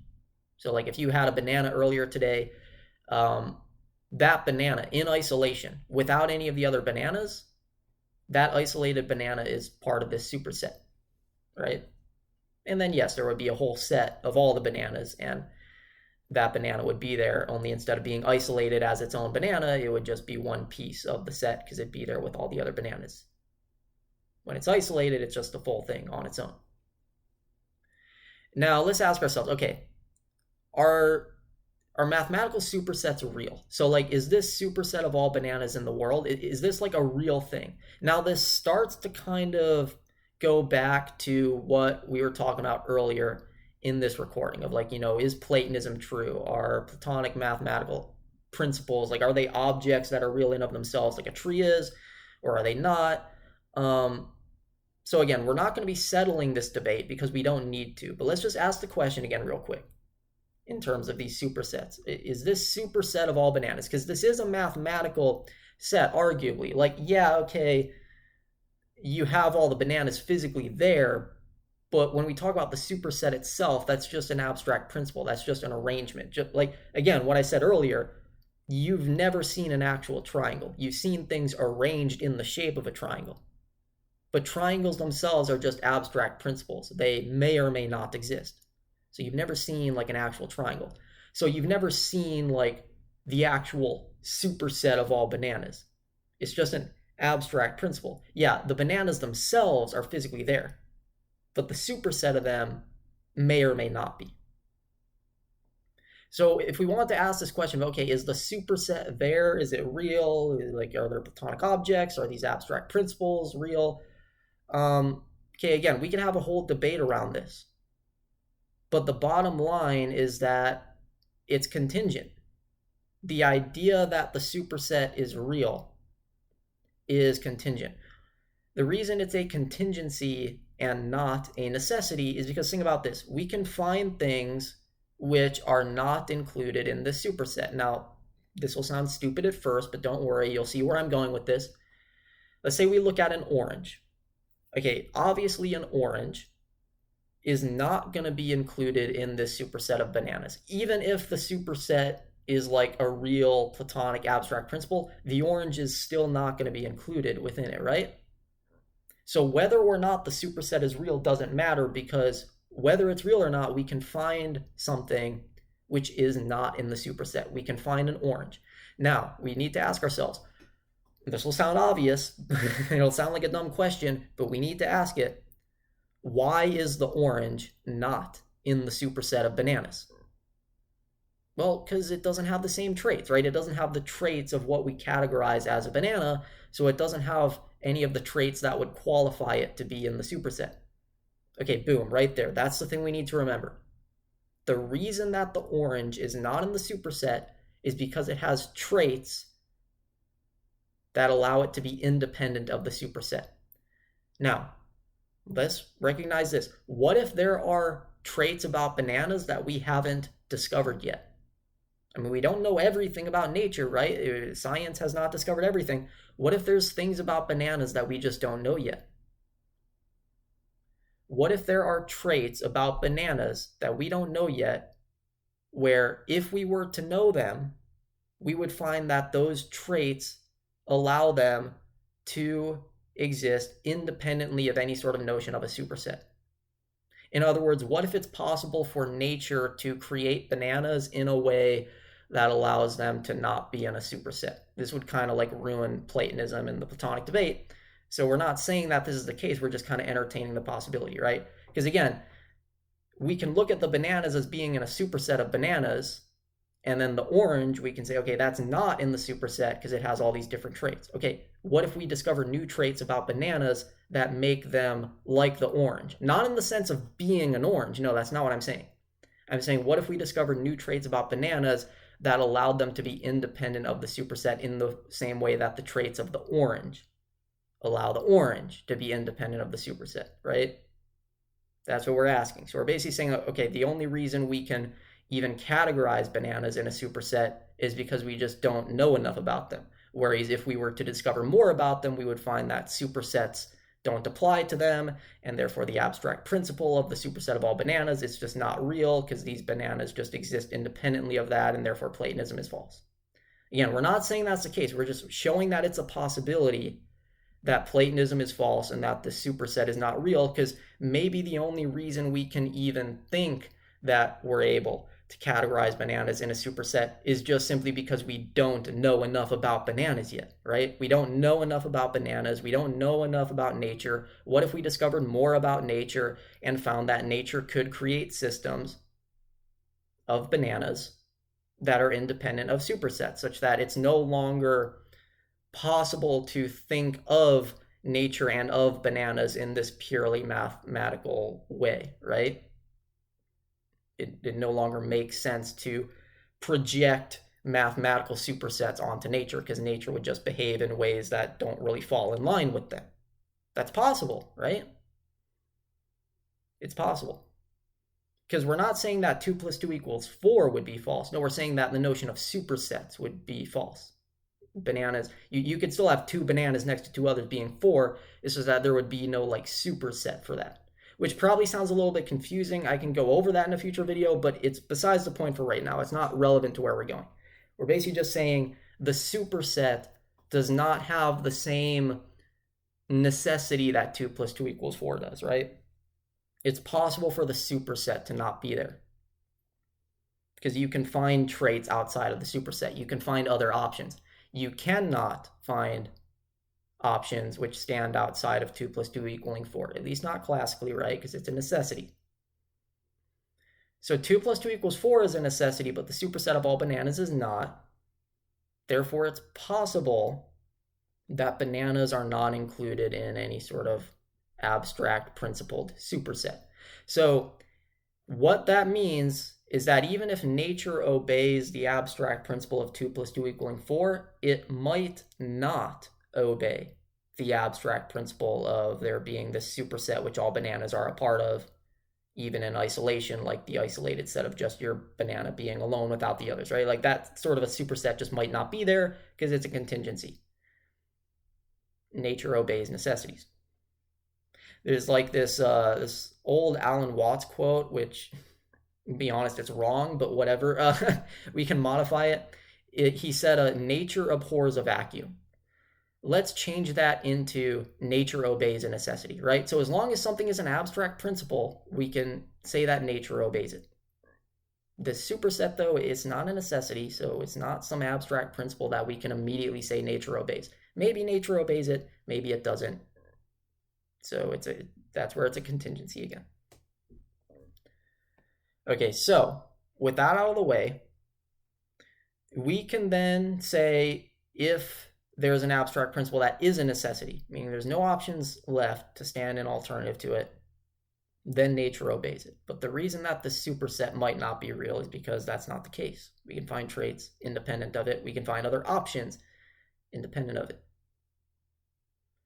So now let's bring up another abstract principle that'll probably sound familiar to a lot of you, at least if you've watched quite a bit of my content. Let's bring up the abstract principle of everythingness. As I've said in the past, the notion of everything, like absolutely everything, it wouldn't just be everything in unison, like together, simultaneously. It would also be things in isolation, right? It could be anything. So everything could be anything, right? It wouldn't just be everything all at once. It could be just a panda. It could be just your left pointer finger, or just your left eyeball, or whatever. It could be all sorts of things in isolation. So this starts to sound similar to the superset of all bananas, right? Like, okay, it could be all bananas together, or it could be just the banana you had this morning in isolation without any of the others, or it could be just that banana plus some random banana in China together without any of the others. There's all sorts of ways we could combine and multiply and divvy up the set. So we can't even say it's like everything all at once. It's just anything. And even saying it's anythingness is not good enough, because like I've said, if it's going to be absolutely everything, right, if that's what this abstract principle is, then it's also going to include all scenarios, right? Not just all possible scenarios, meaning scenarios that don't have identity breakers or contradictions or non-binary truth values. Yes, it will have those, but it'll also have scenarios that break necessity as well. So like the scenarios that do have identity breakers and contradictions and all that stuff. And so think back to our example of the bachelor. We said, okay, yeah, the definition of a bachelor is just a bunch of words, but those words actually point at something in nature. They actually point at a type of guy you can find out there, right? A guy that is not married. So if this principle is absolutely everything, it's going to satisfy every type of proposition, every type of sentence we could write down, even sentences that we could never write down. But let's just look at the sentences we could write.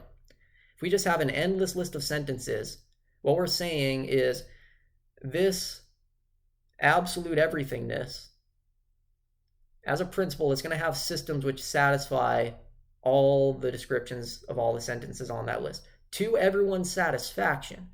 So, like, for example, there will be a sentence on this list which says, there's a physical universe which is bigger than infinite.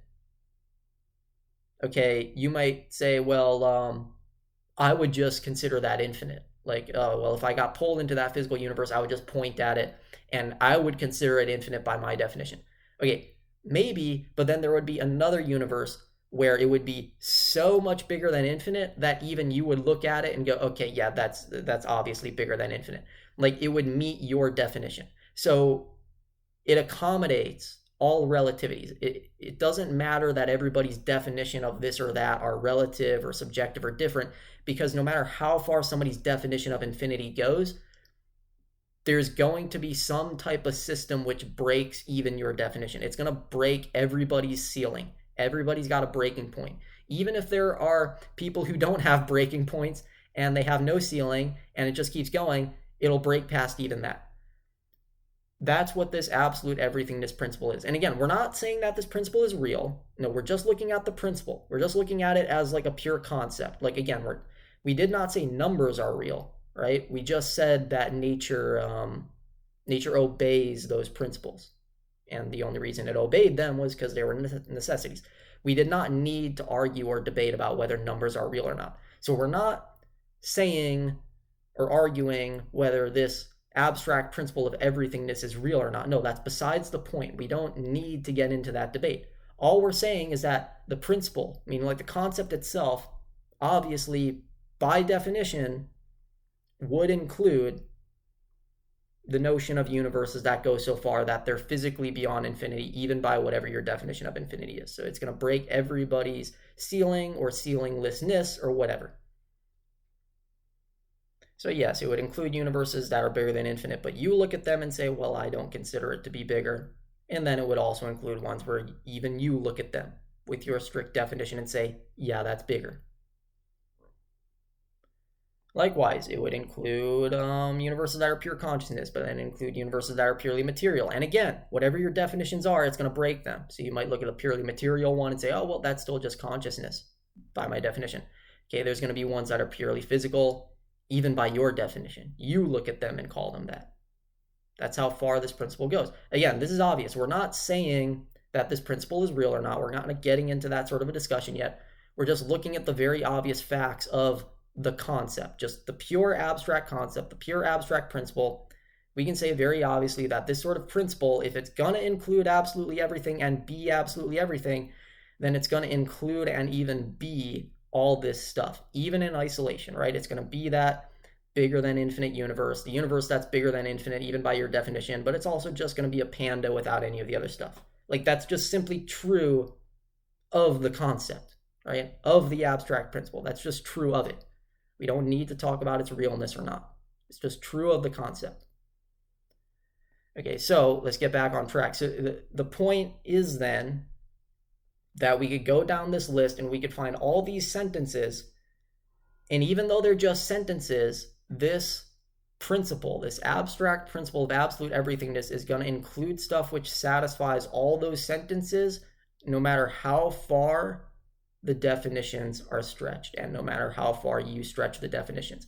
You're going to find something in this set which satisfies all those sentences, even to your definition of whatever that sentence means. So yes, meanings of words and sentences are relative, they're subjective, but it doesn't matter, because whatever definition or meaning you find in the sentence, there's going to be stuff that satisfies it. Okay, so with that said, this is where this abstract principle becomes more ineffable, right? Is that, well, we could find a sentence on this list which says there's going to be stuff which is too vast to fit in absolute everythingness. And it's like it's objectively not included. It's just something entirely new.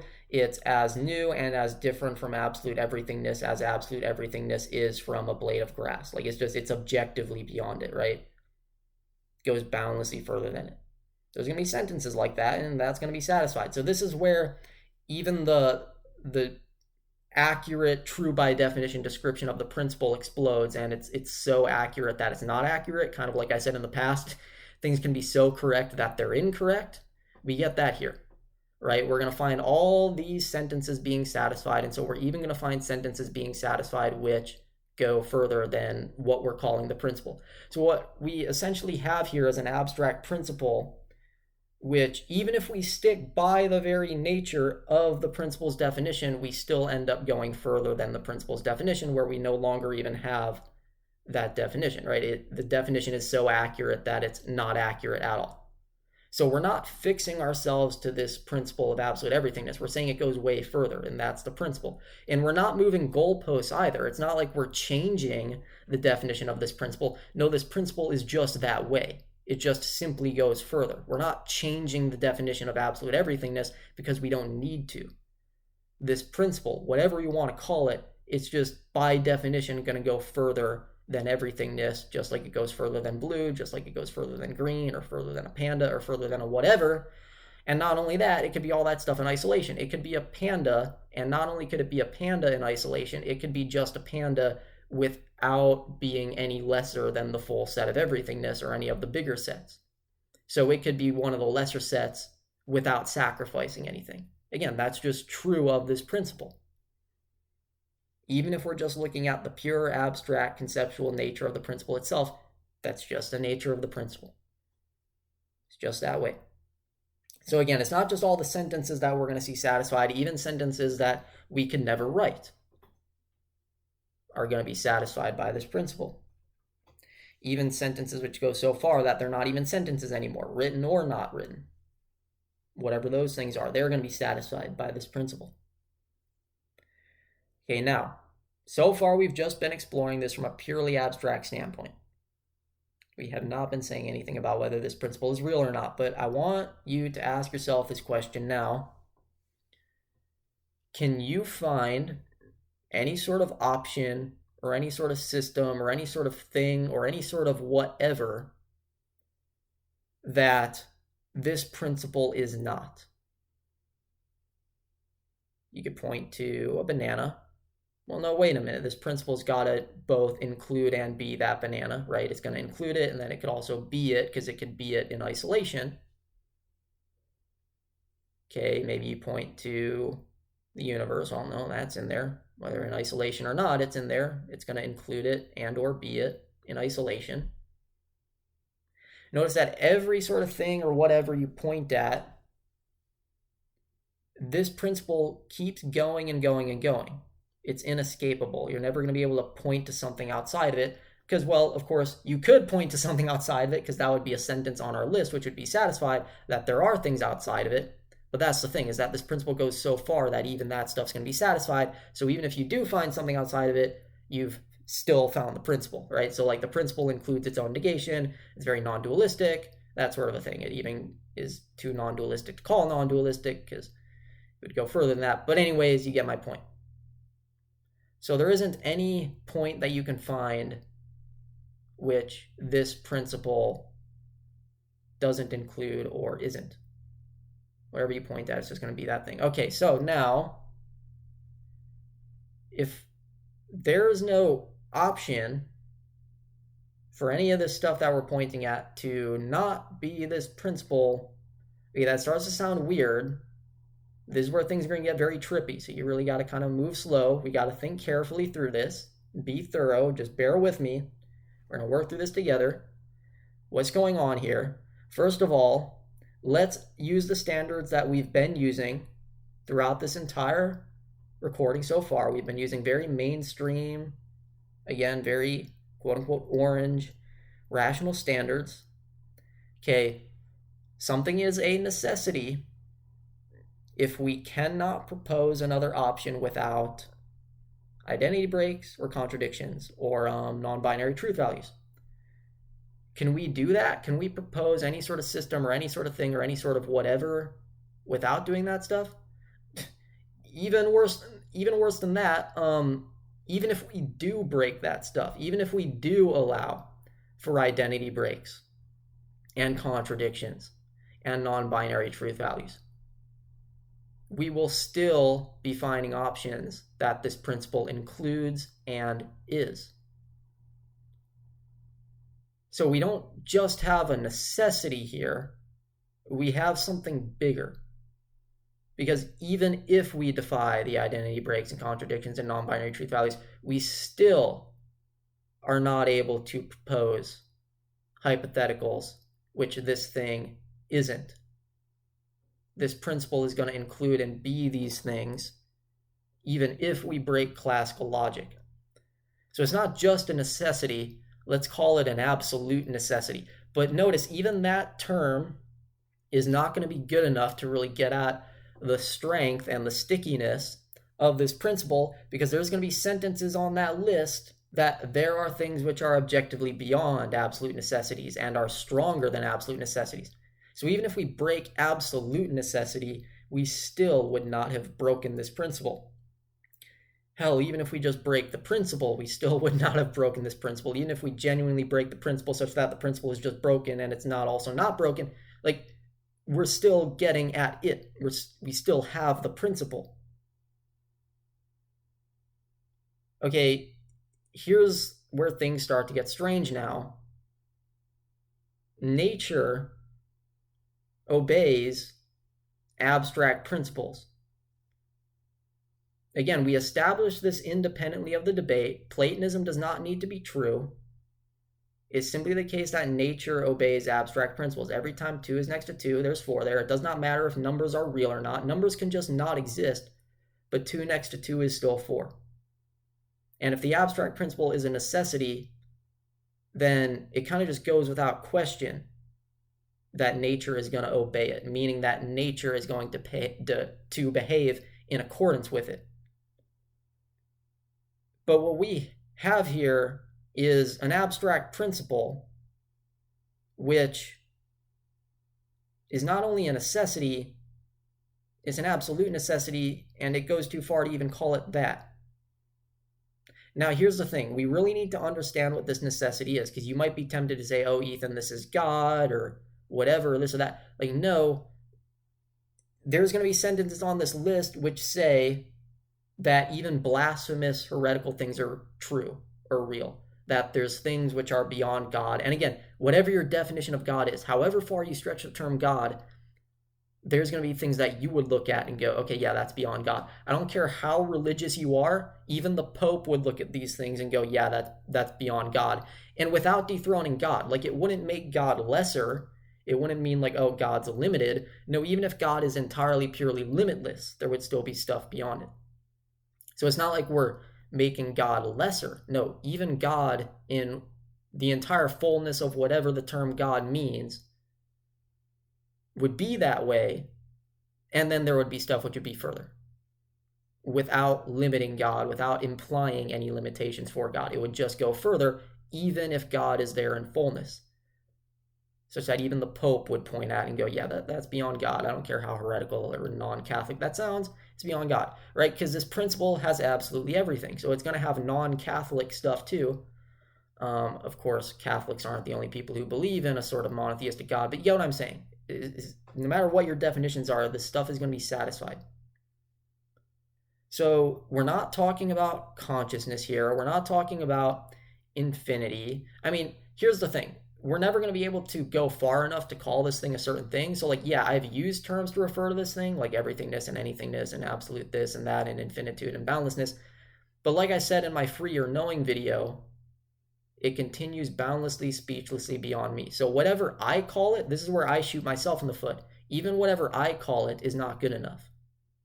So it's not just like, oh, you look at all the spiritual teachers out there and they talk about God and non-duality and infinity, and what they're saying gets nowhere close to this principle. No, I'm saying that even what I talk about is not going to get 0% closer to this principle, right? That's where, like I said in the free or knowing video, it continues speechlessly beyond me. You got to shoot me too. That's where I use that kill the Buddha cliche proverb in one of my videos, right? I'm not just taking down everyone else, I'm telling you to take down me too. And this might remind some people of other gurus like Terence McKenna who say, oh, listen to yourself, listen to the psychedelics, do your own thing. No, I'm saying don't even listen to yourself. Don't listen to them, don't listen to me, and don't even listen to yourself. Listen to none of us, not even yourself, because no matter what any of us says, this principle is going to go so far that it's going to leave all of us in the dust. So, what we're talking about here is not just some simple Zen non-dualistic thing. Now, yeah, like it has Zen as its base because you can say, okay, we're dropping all attachments to like all our notions and stuff, but it's going to go further than Zen because by definition it's going to. So, like, don't cling to anything.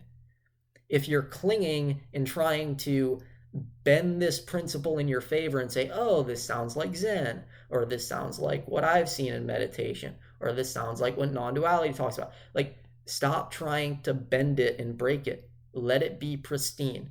It is going to go further than whatever the hell you're talking about or not talking about. It's going to go further than whatever any of us gets at. None of us have it. And yet at the same time, you can say all of us have it because it could just be a panda, right? Without sacrificing anything. So a panda has it, a blade of grass has it, but that's the point. Like none of us has it, all of us has it, some of us have it. There's like a triple contradiction there. And it keeps going. So we're talking about this principle, and again, even if principles are necessities, that does not mean that they're going to be discovered immediately. Look at how long it took for Gödel's theorems to be discovered. This principle is so wacky and so far out and so strange, it blows past everything, Zen, non-duality, God, etc. It only makes sense that it's never been really talked about. And yet it's there. And not only is the principle there, but finding something which is not it, if you try to do that, you run into a necessity, for lack of better terms. So if nature obeys necessities, this is like, okay, does that mean that nature is this way? Does that mean that reality, again, this would go further than reality, but like quote unquote reality, does that mean that it's this way? And when I talk about reality, I mean the subsistence stuff is still different. So this isn't like for all of you people who are into that. We're still in everything explained channel territory here when I talk about further than reality. But anyways, for lack of better terms, would reality or nature be this way? Would it behave according to this principle? Because we know that nature behaves according to abstract principles, right? It obeys them. And that's the case regardless of who wins the debate, right? Whether principles literally dictate nature or whether they merely describe nature, it's still the case that nature obeys them. So let's explore both those options of the debate. Let's say that it's the case that abstract principles and necessities dictate nature's behavior. Well, if they dictate nature's behavior, that makes our job very easy. Because then it's like, okay, it might feel strange to think that this abstract principle being the way it is would mean that, like, even if our universe is just here and is just finite and is just in isolation and there's none of the other stuff, like there's just the panda, but rather than just a panda, it would just be like a single finite universe. Like if there's just this universe in isolation, somehow there would still be the other stuff. Like they would physically, tangibly be there in all sorts of concrete ways and other ways besides physical and concrete. Like how is it that that other stuff would be there while this universe is just here in isolation, right? Like that feels weird to think that that would be the case just because this abstract principle is the way it is, right? Like something feels off about that. It almost feels off in the same way that our Sam ghost example felt off. But again, remember, the thing that was off or wrong about our Sam ghost example was that we were just saying that it's true by definition, and it was a contingency. It was not a necessity. There were options for nature to avoid behaving in such a way that Sam is a real ghost. That's where the definition went wrong, right? We were not able to just say, oh, it's true by definition, therefore it's true, because it was a contingency. So this feels like the Sam ghost example, but things get even more bizarre once we look at it and realize it's not at all the same. It's actually more like 2 + 2 = 4, because like 2 + 2 = 4, it's a necessity, and in fact it's even stronger than 2 + 2 = 4, because 2 plus 2 equaling 4 is only a classical necessity. It's only a necessity in classical logic. So like if the universe is classical, then yeah, 2 plus 2 equals 4 is a necessity. But if we start allowing other systems besides classical logic, it might not be a necessity. Now, it could be a contingency or even an impossibility. It could just not be true at all.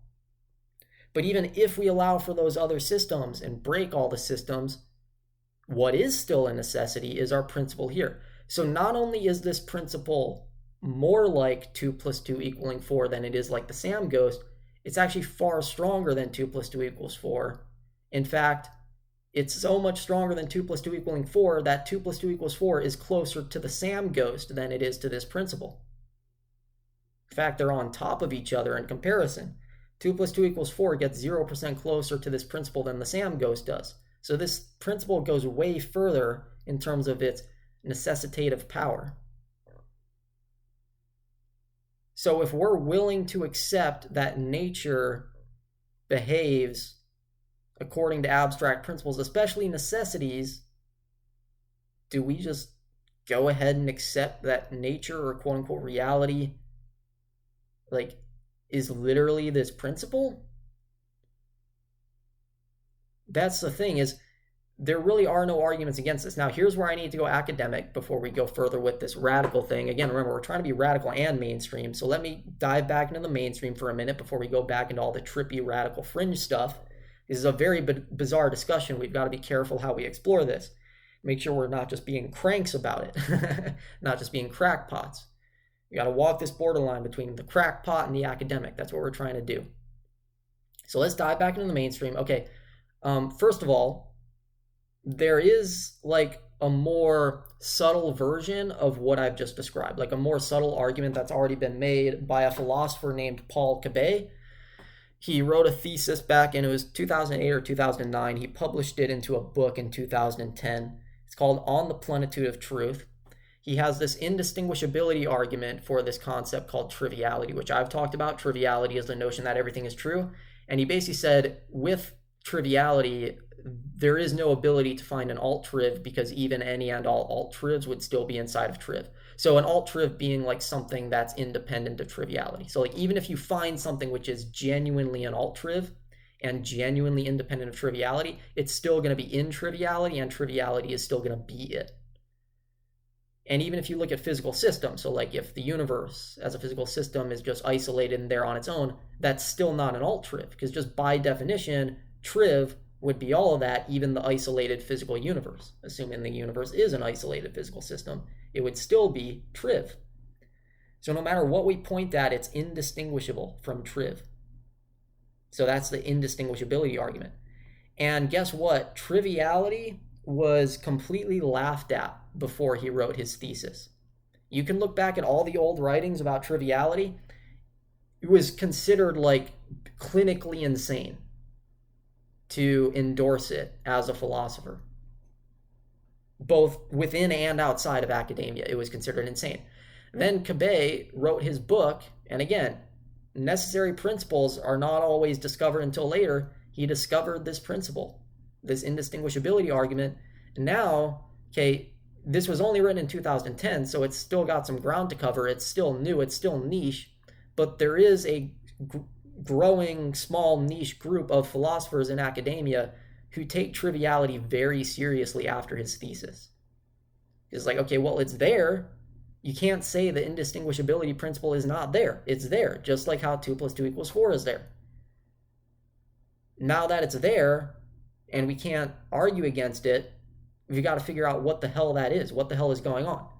So his argument was strong enough to take triviality from being completely laughably insane at the bottom of the trench. It took it from that bottom of the trench all the way up to, yeah, we got to take this academically seriously, and this is like an academic thing. Like this is a legit area of academic discussion that a growing number of niche philosophers got to take seriously now. That's how much legwork his indistinguishability argument did. Think of the height of lifting that had to go on there. Think of the heavy lifting that argument did. To take an idea which was certifiably insane, according to one philosopher, Graham Priest, took it from being certifiably insane to, yeah, this is serious, right? And that's all his argument was. Cabet did not take it as far as what I did here. What I just showed you here is a principle like indistinguishability, but on steroids. It takes it so far that it pulls it into a discussion about necessity. Now, yeah, necessity is implied in Cabet's indistinguishability argument, but he didn't even bring up the role of necessities and abstract principles in the behavior of physical systems and nature in his thesis. And yet, even without connecting it to physical systems, his argument still got taken seriously. So everything that I've shared with you here, this is very academically publishable. This is not just crank stuff. The only thing crank about it is how trippy and weird and bizarre and radical it is. But again, that's what we're doing. We're combining the radical with the mainstream, the fringe with the mainstream. So again, I'm trying to use my condition here to introduce this sort of principle on steroids. And again, it goes further even than what I talk about. That's where I talked on the Free Your Knowing video. I mean, I used my condition to inspire that video. It inspired the fact that it goes speechlessly beyond me. It's the same thing here with this principle. My condition is, like, I'm trying to use it to show you this thing goes so far. This thing that I'm talking about goes so far that even I'm not talking about it. So you've got this principle on steroids, which is not only like the indistinguishability of Cabet's argument, but is just a complete absolute necessity, for lack of better terms. And then we add on to it the fact, which Cabet didn't even mention in his thesis, which is the fact that nature obeys abstract principles and obeys necessities. And now this thing becomes even more serious. And it's been said by philosophers. I mean, I've talked to a couple philosophers who even like study triviality, and what we just talked about goes further than triviality. But they study it, they read about it, write about it, whatever, talk about it. And they're basically like saying triviality is weird because there's really no way to argue against it. There's only ways to argue for it. What we have here is that, but again, on steroids. This abstract principle that we're talking about, there's no ways to argue against it because whatever options or ways you find is just going to be it because the principle goes that far. So there's no ways to argue against it. There's only ways to argue for it. It becomes a sort of unbeatable puzzle. Like, how do we even have a debate around this thing? Because, like, if you're entering into a debate with this thing, you're kind of entering with a cheat code. You're entering with something which, it's like if you go into a video game and make your character invincible or unbeatable by design, like, you're not playing the game anymore. You're kind of just playing around. You know, you're not actually like playing through and beating the levels. So it's like, how do you enter into a debate with this sort of a principle? So it's not even philosophy anymore, because in order to have philosophy, you've got to have some ability to have an honest debate. So we're really talking about a new kind of field of study here. This isn't philosophy anymore. We can't get at it with debating, because this principle, it's so necessitative that things are just kind of rigged in its favor, but without cheating, without moving the goalposts. It's just kind of that way. Now, this is where we need to bring up the topic of unfalsifiability. Of course, unfalsifiable things are frowned upon in academics and philosophy and science and what have you. Here's the thing. This principle that we're talking about is actually not unfalsifiable. It's something stronger and something more serious. So let me talk about that.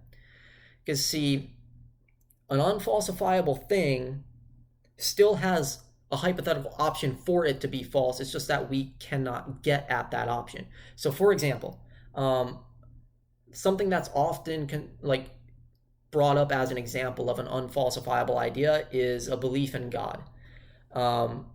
Because think of all the arguments for God. Like, we can find anything out there in the universe, and no matter how chaotic the universe is, some religious person is always going to point at it and go, oh, it's actually orderly, right? They go, okay, yeah, like, nature looks orderly, kind of. I mean, that even in and of itself can be argued, because really what we mean when we say that nature looks orderly is that nature functions, right? Like, nature is kind of still messy and stuff, and we kind of just assume that if something functions, it's orderly. But actually, chaotic systems can function very well. We look at like living organisms and like animals and living cells and assume that just because they function, that means that they're orderly. But actually, chaotic systems can function better than orderly systems. That's a discussion for another day. I'm not going to go into that right now. But my point is that we have this cultural assumption that just because something functions, that means that it's orderly. But actually, very chaotic, random things can function very well. There are ways to get that sort of a system. But religious people don't know that. They don't know about chaos theory and statistics and all this stuff, which again I can get into another time. They don't know about this stuff. So they just look at the functionality of the universe and go, look, it's obviously orderly. It was obviously intelligently designed. Yeah, sure, maybe it was, but maybe it wasn't. The notion of intelligent design is a contingency. We can very easily propose chaotic systems which are functional and which do not have identity breaks or contradictions or non-binary truth values. So it's a contingency. Because it's a contingency, there is indeed an option for intelligent design to be false.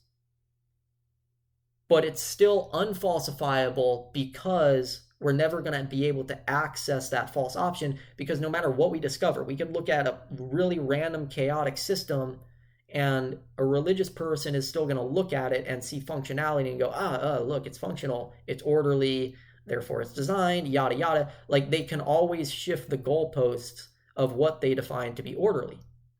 It's that shifting of the goalposts which makes belief in God an unfalsifiable idea. So unfalsifiable ideas can still have the hypothetical option of being false. The only thing that makes them unfalsifiable is that we're not going to be able to access that false option because the people who argue for it just keep shifting the goalposts.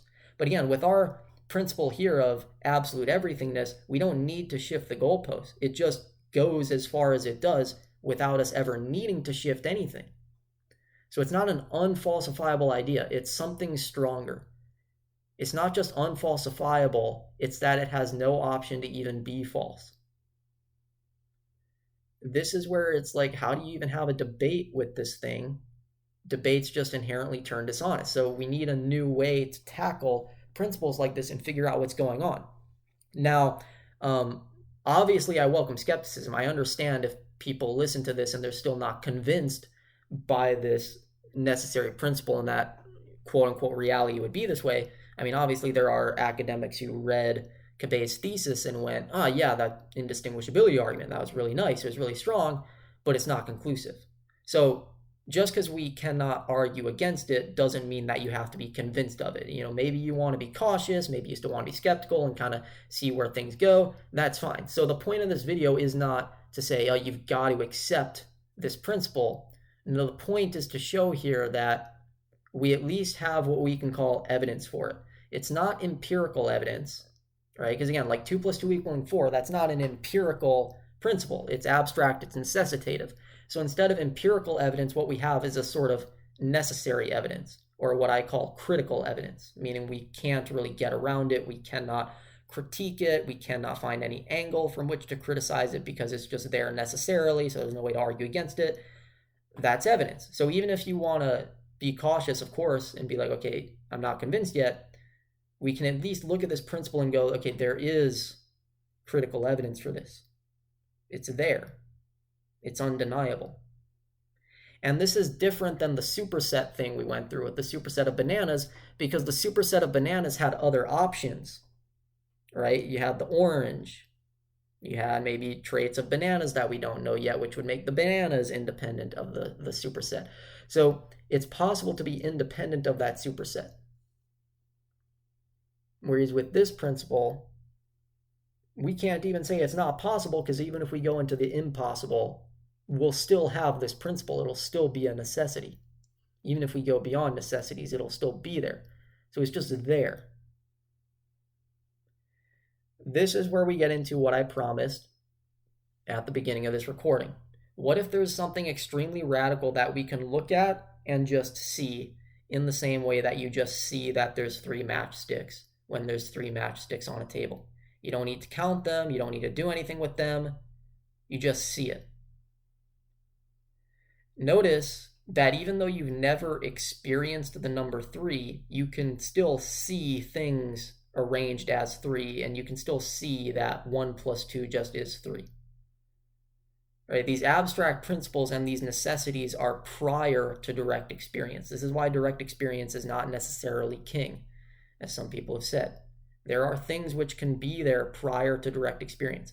You have never directly experienced a necessity, and yet you can see that they just work. They just are. 3 just is 3.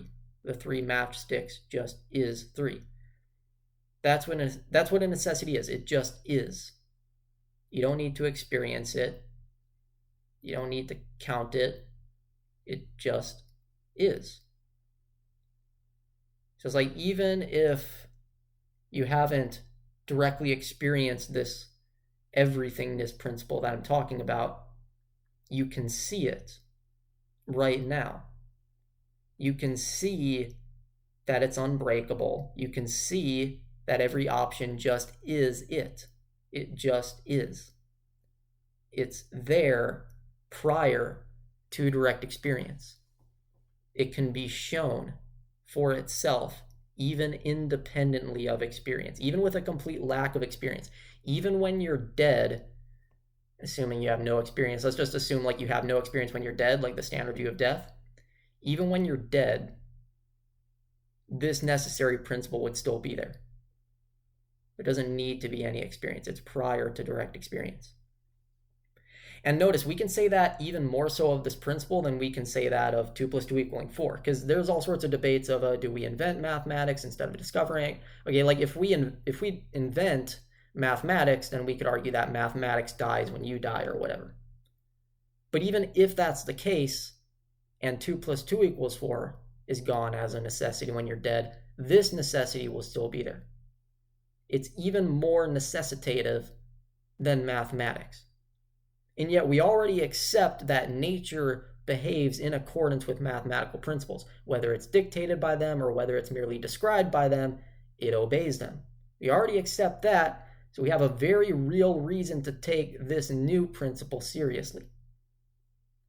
So let's get into that. Okay, so let's look at both sides of this. Is nature dictated by this principle, or is it merely described by this principle? Well, if it's dictated by it, that makes our jobs 100% easy. Because if it's hard for you to imagine how there could just be a single finite physical universe in isolation without any other stuff being real, and yet this principle somehow means that there will be other stuff, it starts to feel very weird intuitively, like how the Sam Ghost example felt weird, because you start to picture, oh, that means that this principle has to like generate all the other stuff. It's got to generate all the other stuff in addition to this isolated thing, and that feels weird. It feels like we're begging the question and being circular. But if abstract principles and necessities dictate nature's behavior, that actually would not be weird, because that would mean that abstract principles have causal power over nature. And this is actually something which is debated. Do abstract principles have causal power over nature? If they dictate nature and if they have causal power over nature, then of course this abstract principle, even being abstract, could still control and dictate and generate things in nature, because it would still have causal power over nature. So the idea that there could be this physical, isolated, lone universe, and yet the other stuff would still be there, like as if it would have to somehow be generated while the isolation is there, that would actually not be weird. It would just be an abstract principle having causal power over nature, which is a very real academic notion, which could very much be the case. And if we look at the other side of the debate, which is no, abstract principles do not dictate nature's behavior, they merely describe it, then our jobs become even easier. It's like, how is that even possible? We already said that the dictation possibility or side of the debate makes our jobs 100% easy. How could we get any easier than that? But we can. The other side of the debate, which is arguably the less radical side of the debate, the side which says no, principles do not have some weird causal power over nature, they instead are just descriptions of it. Even if we go with that less radical side of the debate, that not only still makes our jobs easy, it makes our jobs even easier than the other side of the debate does. Because now at this point, we do not even have to picture this principle as needing to generate the other stuff. It doesn't need to generate them. It doesn't need to have all this baggage there in addition to some isolated physical universe. No, instead, all it would mean is that we're discovering a description of how nature just behaves, right? In the same way that we just discover mathematical facts like 2 plus 2 equaling 4, right? We're discovering the way that nature behaves, and we can discover how it behaves without experimentation because we have a chair pass. When we're working with necessities, we have a chair pass and we can discover things about how nature behaves. So when we talk about this abstract principle and we look at it, oh, it's weird how it would have to like have all this stuff while the universe is isolated and none of the other stuff exists. Like it would have to have none of the stuff while having the stuff. Yeah, that feels weird, but we're just discovering how nature works. So it's like we don't even need some sort of generational conversation about how it generates this stuff or about how it has causal power and therefore that's how the stuff is still there. No, the stuff would just be there. Even if it's contradictory, it would just be there. Again, even if we break classical logic and break necessities and allow for contradictions, this principle will still be a necessity. It'll still just be there. So if necessities are merely descriptions of nature, then this thing is merely a description of nature. We're just discovering how nature works from the comfort of our chairs, right? So that makes it even easier. And again, of course, skepticism is still welcome, but there is a reason because of all this to take it seriously. So this is where I've said in the past, you've got to give a demonstration, right? Demonstrations do not have to be empirical. They can be abstract, they can be unempirical, they can be logical, they can be mathematical, they can be necessitative. What I have done here in this recording is give you a necessitative demonstration. Shown you that this thing could really be there. Not just be there, but be.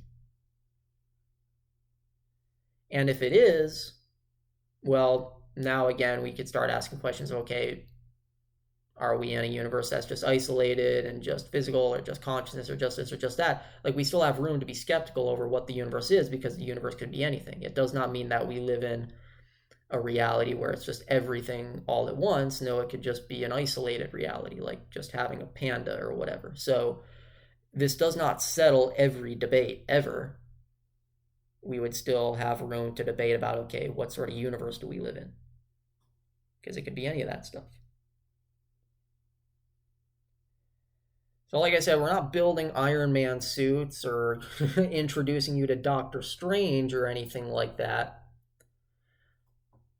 But we have made sort of a slight penetration into that radical mainstream category by showing you that it is possible to be both. It is possible to be purely hyper-technical and mainstream, and yet find something which is actually far more radical than Doctor Strange or Iron Man suits or anything like that.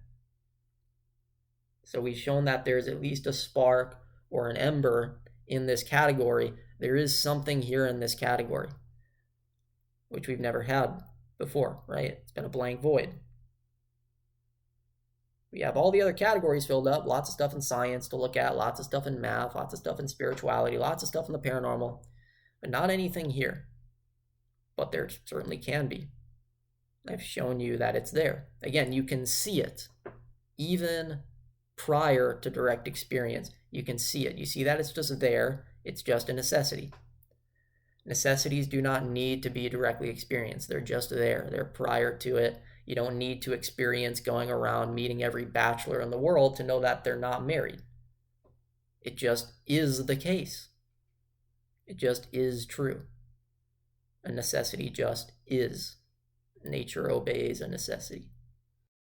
And another area where this would be really different from the example of 2 plus 2 equaling 4 is that, so see, with 2 plus 2 equals 4, again, there isn't anything necessarily physical implied. It does imply physical things, right? Like it implies like, okay, no matter what sort of physical system out there in the universe you look at, even if it's rocks on Mars, 2 next to 2 physical things is always going to be 4, right? So actually abstract principles can very much imply physical things. So even if it feels weird to like look at this abstract principle of everythingness and think, okay, somehow it implies that even if there's just this physical isolated universe, or even if the universe we're in is like the only thing that has ever existed or will ever exist, somehow, even if it's the only thing ever, like ever, ever, ever, this principle is still going to be able to go so far so as to either generate or have all the other stuff, even with this still just being here and none of that other stuff being there. Like, how is it that the principle could go so far that it could literally accommodate that to happen physically? Well, again, abstract principles already accommodate physical happenings, right? 2 next to 2 already accommodates 4. Like, that is already an abstract principle that we find guiding nature, or if not guiding it, at least describing it such that nature obeys it. So it's actually not that weird to think that this abstract principle of everythingness could have us just here in a lone universe, and this is all that exists. It's so boring. There's never been anything else ever, and there never will be anything else ever. And yet, even if it is the only thing ever, this principle still goes so far that we still get the other stuff. No matter how isolated we are, we could isolate ourselves completely and completely shut ourselves out from the principle in entirety, and still that's just going to be the principle. It's still going to be the principle, and that principle is still going to be there, and we could still therefore have it go far enough where we then get all the other stuff despite the isolation, or even because of the isolation, as weird as that sounds. So even 2 plus 2 equals 4 and all sorts of abstract principles like that already hold quote unquote physical, I don't want to say power over nature because they might not, but nature obeys them in a very physical way. So why couldn't nature obey this everythingness principle in a very physical way, where yes, we could have a lone universe as isolated as we could or couldn't ever make it, and still there would be the principle, and still there would be all the other stuff that the principle implies, even if none of that other stuff is there. So even if we're just looking at this in the same way we look at 2 plus 2 equals 4, this principle could still imply that all these things physically exist, even if they don't. And that's even if we're looking at this as 2 plus 2 equals 4. If we don't look at it as being similar to 2 plus 2 equals 4, and in fact look at it for how far the principle goes and how much further it goes than 2 plus 2 equals 4, we find that it's very strange in that this principle would actually imply more physical stuff. 2 plus 2 equals 4 does not imply anything physical past the fact that, well, 2 physical things next to 2 other physical things is just going to be 4 things. So it doesn't imply anything new. It doesn't imply anything external to its own physical manifestation, whereas the principle we have here would. But again, if it's a necessity and nature obeys necessities, then it doesn't matter. It doesn't matter that it implies all sorts of new stuff, because nature is going to obey that fact of it too. So we could have all sorts of stuff. It may feel weird to think that a principle could like accommodate or be accommodated physically, or could exist physically in nature in this way, and yet we already see all sorts of abstract principles that are accommodated in nature. We already see nature behaving according to them and therefore obeying them. So why can't this one be likewise? In fact, it could be argued that it's even more necessary along those lines than 2 plus 2 equaling 4. And another thing that we could point out is, okay, well, just because something is an abstract principle doesn't mean that it's going to be found in nature. For example, we could bring up the concept of infinity again. I mean, this is a very academic objection that somebody could bring up, which is that, well, yeah, infinity is a perfectly logical mathematical concept, but that does not mean that it's found in nature. But again, we already went through that earlier, which is that infinity is a contingency. That's why it might not be found in nature, right? It's not enough for something to just be logical. Again, the Haitian migrant thing is logical. It doesn't matter. It's still wrong. The flat earth, refraction of light, sunlight, where nighttime's an illusion. Yeah, that's logical, but that doesn't mean it's found in nature, right? Because it's contingent. It could still be false, and in fact is false. So same thing with infinity.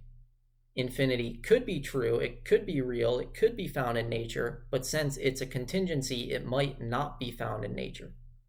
So the abstract principle that we're talking about here, it's very different than just talking about infinity. Like, okay, yeah, infinity is logical, mathematical, so on and so forth. But again, a logical mathematical thing, just because it's logical and just because it makes sense, it's not enough. Making sense means nothing. Just because something makes sense does not mean that it's found in nature. But if it's a necessity that very arguably does mean that it's found in nature. You'd have a very difficult time arguing against that. Technically, you can't argue against it. But again, that's where we need to figure out an alternative to a debate strategy, because how do you even debate this sort of a topic? It's not even built for debate. So, like, how do we even handle it? How do we go about verifying it or doing whatever we need to do with it? Is it already verified? Is it foolish of us to even think it wouldn't be? But whatever. How do we go about finding some sort of conviction? It already seems like arguably convincing. So, like, how do we handle it? But however we handle it, it is very different than just looking at a mathematical concept like infinity and going, it's logical, it's mathematical, that means it's in nature. No, it does not mean it's in nature. It's got to be a necessity to be in nature. Right? So, yeah, maybe all the numbers on the number line are not found in nature. But whatever numbers there are in nature, well, 2 next to 2 is always going to be 4. That's a necessity, so that's found in nature. What we have here is a principle that is a necessity, even if we are just in a finite universe where not all the numbers are there. So, like, even if infinity is not there and things are just finite, this principle is still there. So even if all the numbers on the number line, or I should say not all the numbers on the number line are there, this principle would still be there. So unlike those numbers and unlike infinity, it is a necessity, and that's where, unlike infinity, there's more reason to think that it could really be found in nature and physical systems, and that it could, like, really be legit. And this is different than an old medieval argument called Anselm's ontological argument for God. He basically used an argument which was similar to the Sam ghost example, which is that the greatest conceivable being would just have, like, existence as part of its definition, and therefore it would exist. Like, again, we could propose that there's just a purely finite system or a purely finite universe in which whatever we consider to be the greatest conceivable being does not exist, and in fact, like, cannot even be possible within that system. We could definitely propose that type of a system without any identity breaks, without any contradictions, and without any non-binary truth values. So Anselm's ontological argument is still just a contingency, right? Like infinity, it could just fail to be there, right? There could just not be a God. There could just not be a greatest conceivable being, right? We can propose a system that does not have a greatest conceivable being, and we could do that without the identity breaks and contradictions and non-binary truth values. So Anselm's ontological argument is more like the Sam ghost example than it is like our principle here, because our principle here does not rely on any sorts of contingently made definitions like the Sam ghost existence does, or the existence of God in Anselm's argument does. Because again, this principle that we're talking about here, it's not just going to be like a greatest conceivable being. It's going to go so much further than anything that, like, we lose sense of what to even call it, right? Even calling it everythingness doesn't work. So there would be stuff greater than the greatest conceivable beings, and there would be, like, the greatest inconceivable beings, and it would still go further. So this is nothing like Anselm's argument. It's nothing like the Sam ghost example. It's nothing like just simply saying that infinity exists because it's mathematical, or that our flat earth model exists because it's mathematical. No, we're not just talking about contingent logical models like that. We're talking about a necessitated thing. And so, if nature obeys that, then we could very easily argue that it's simply there.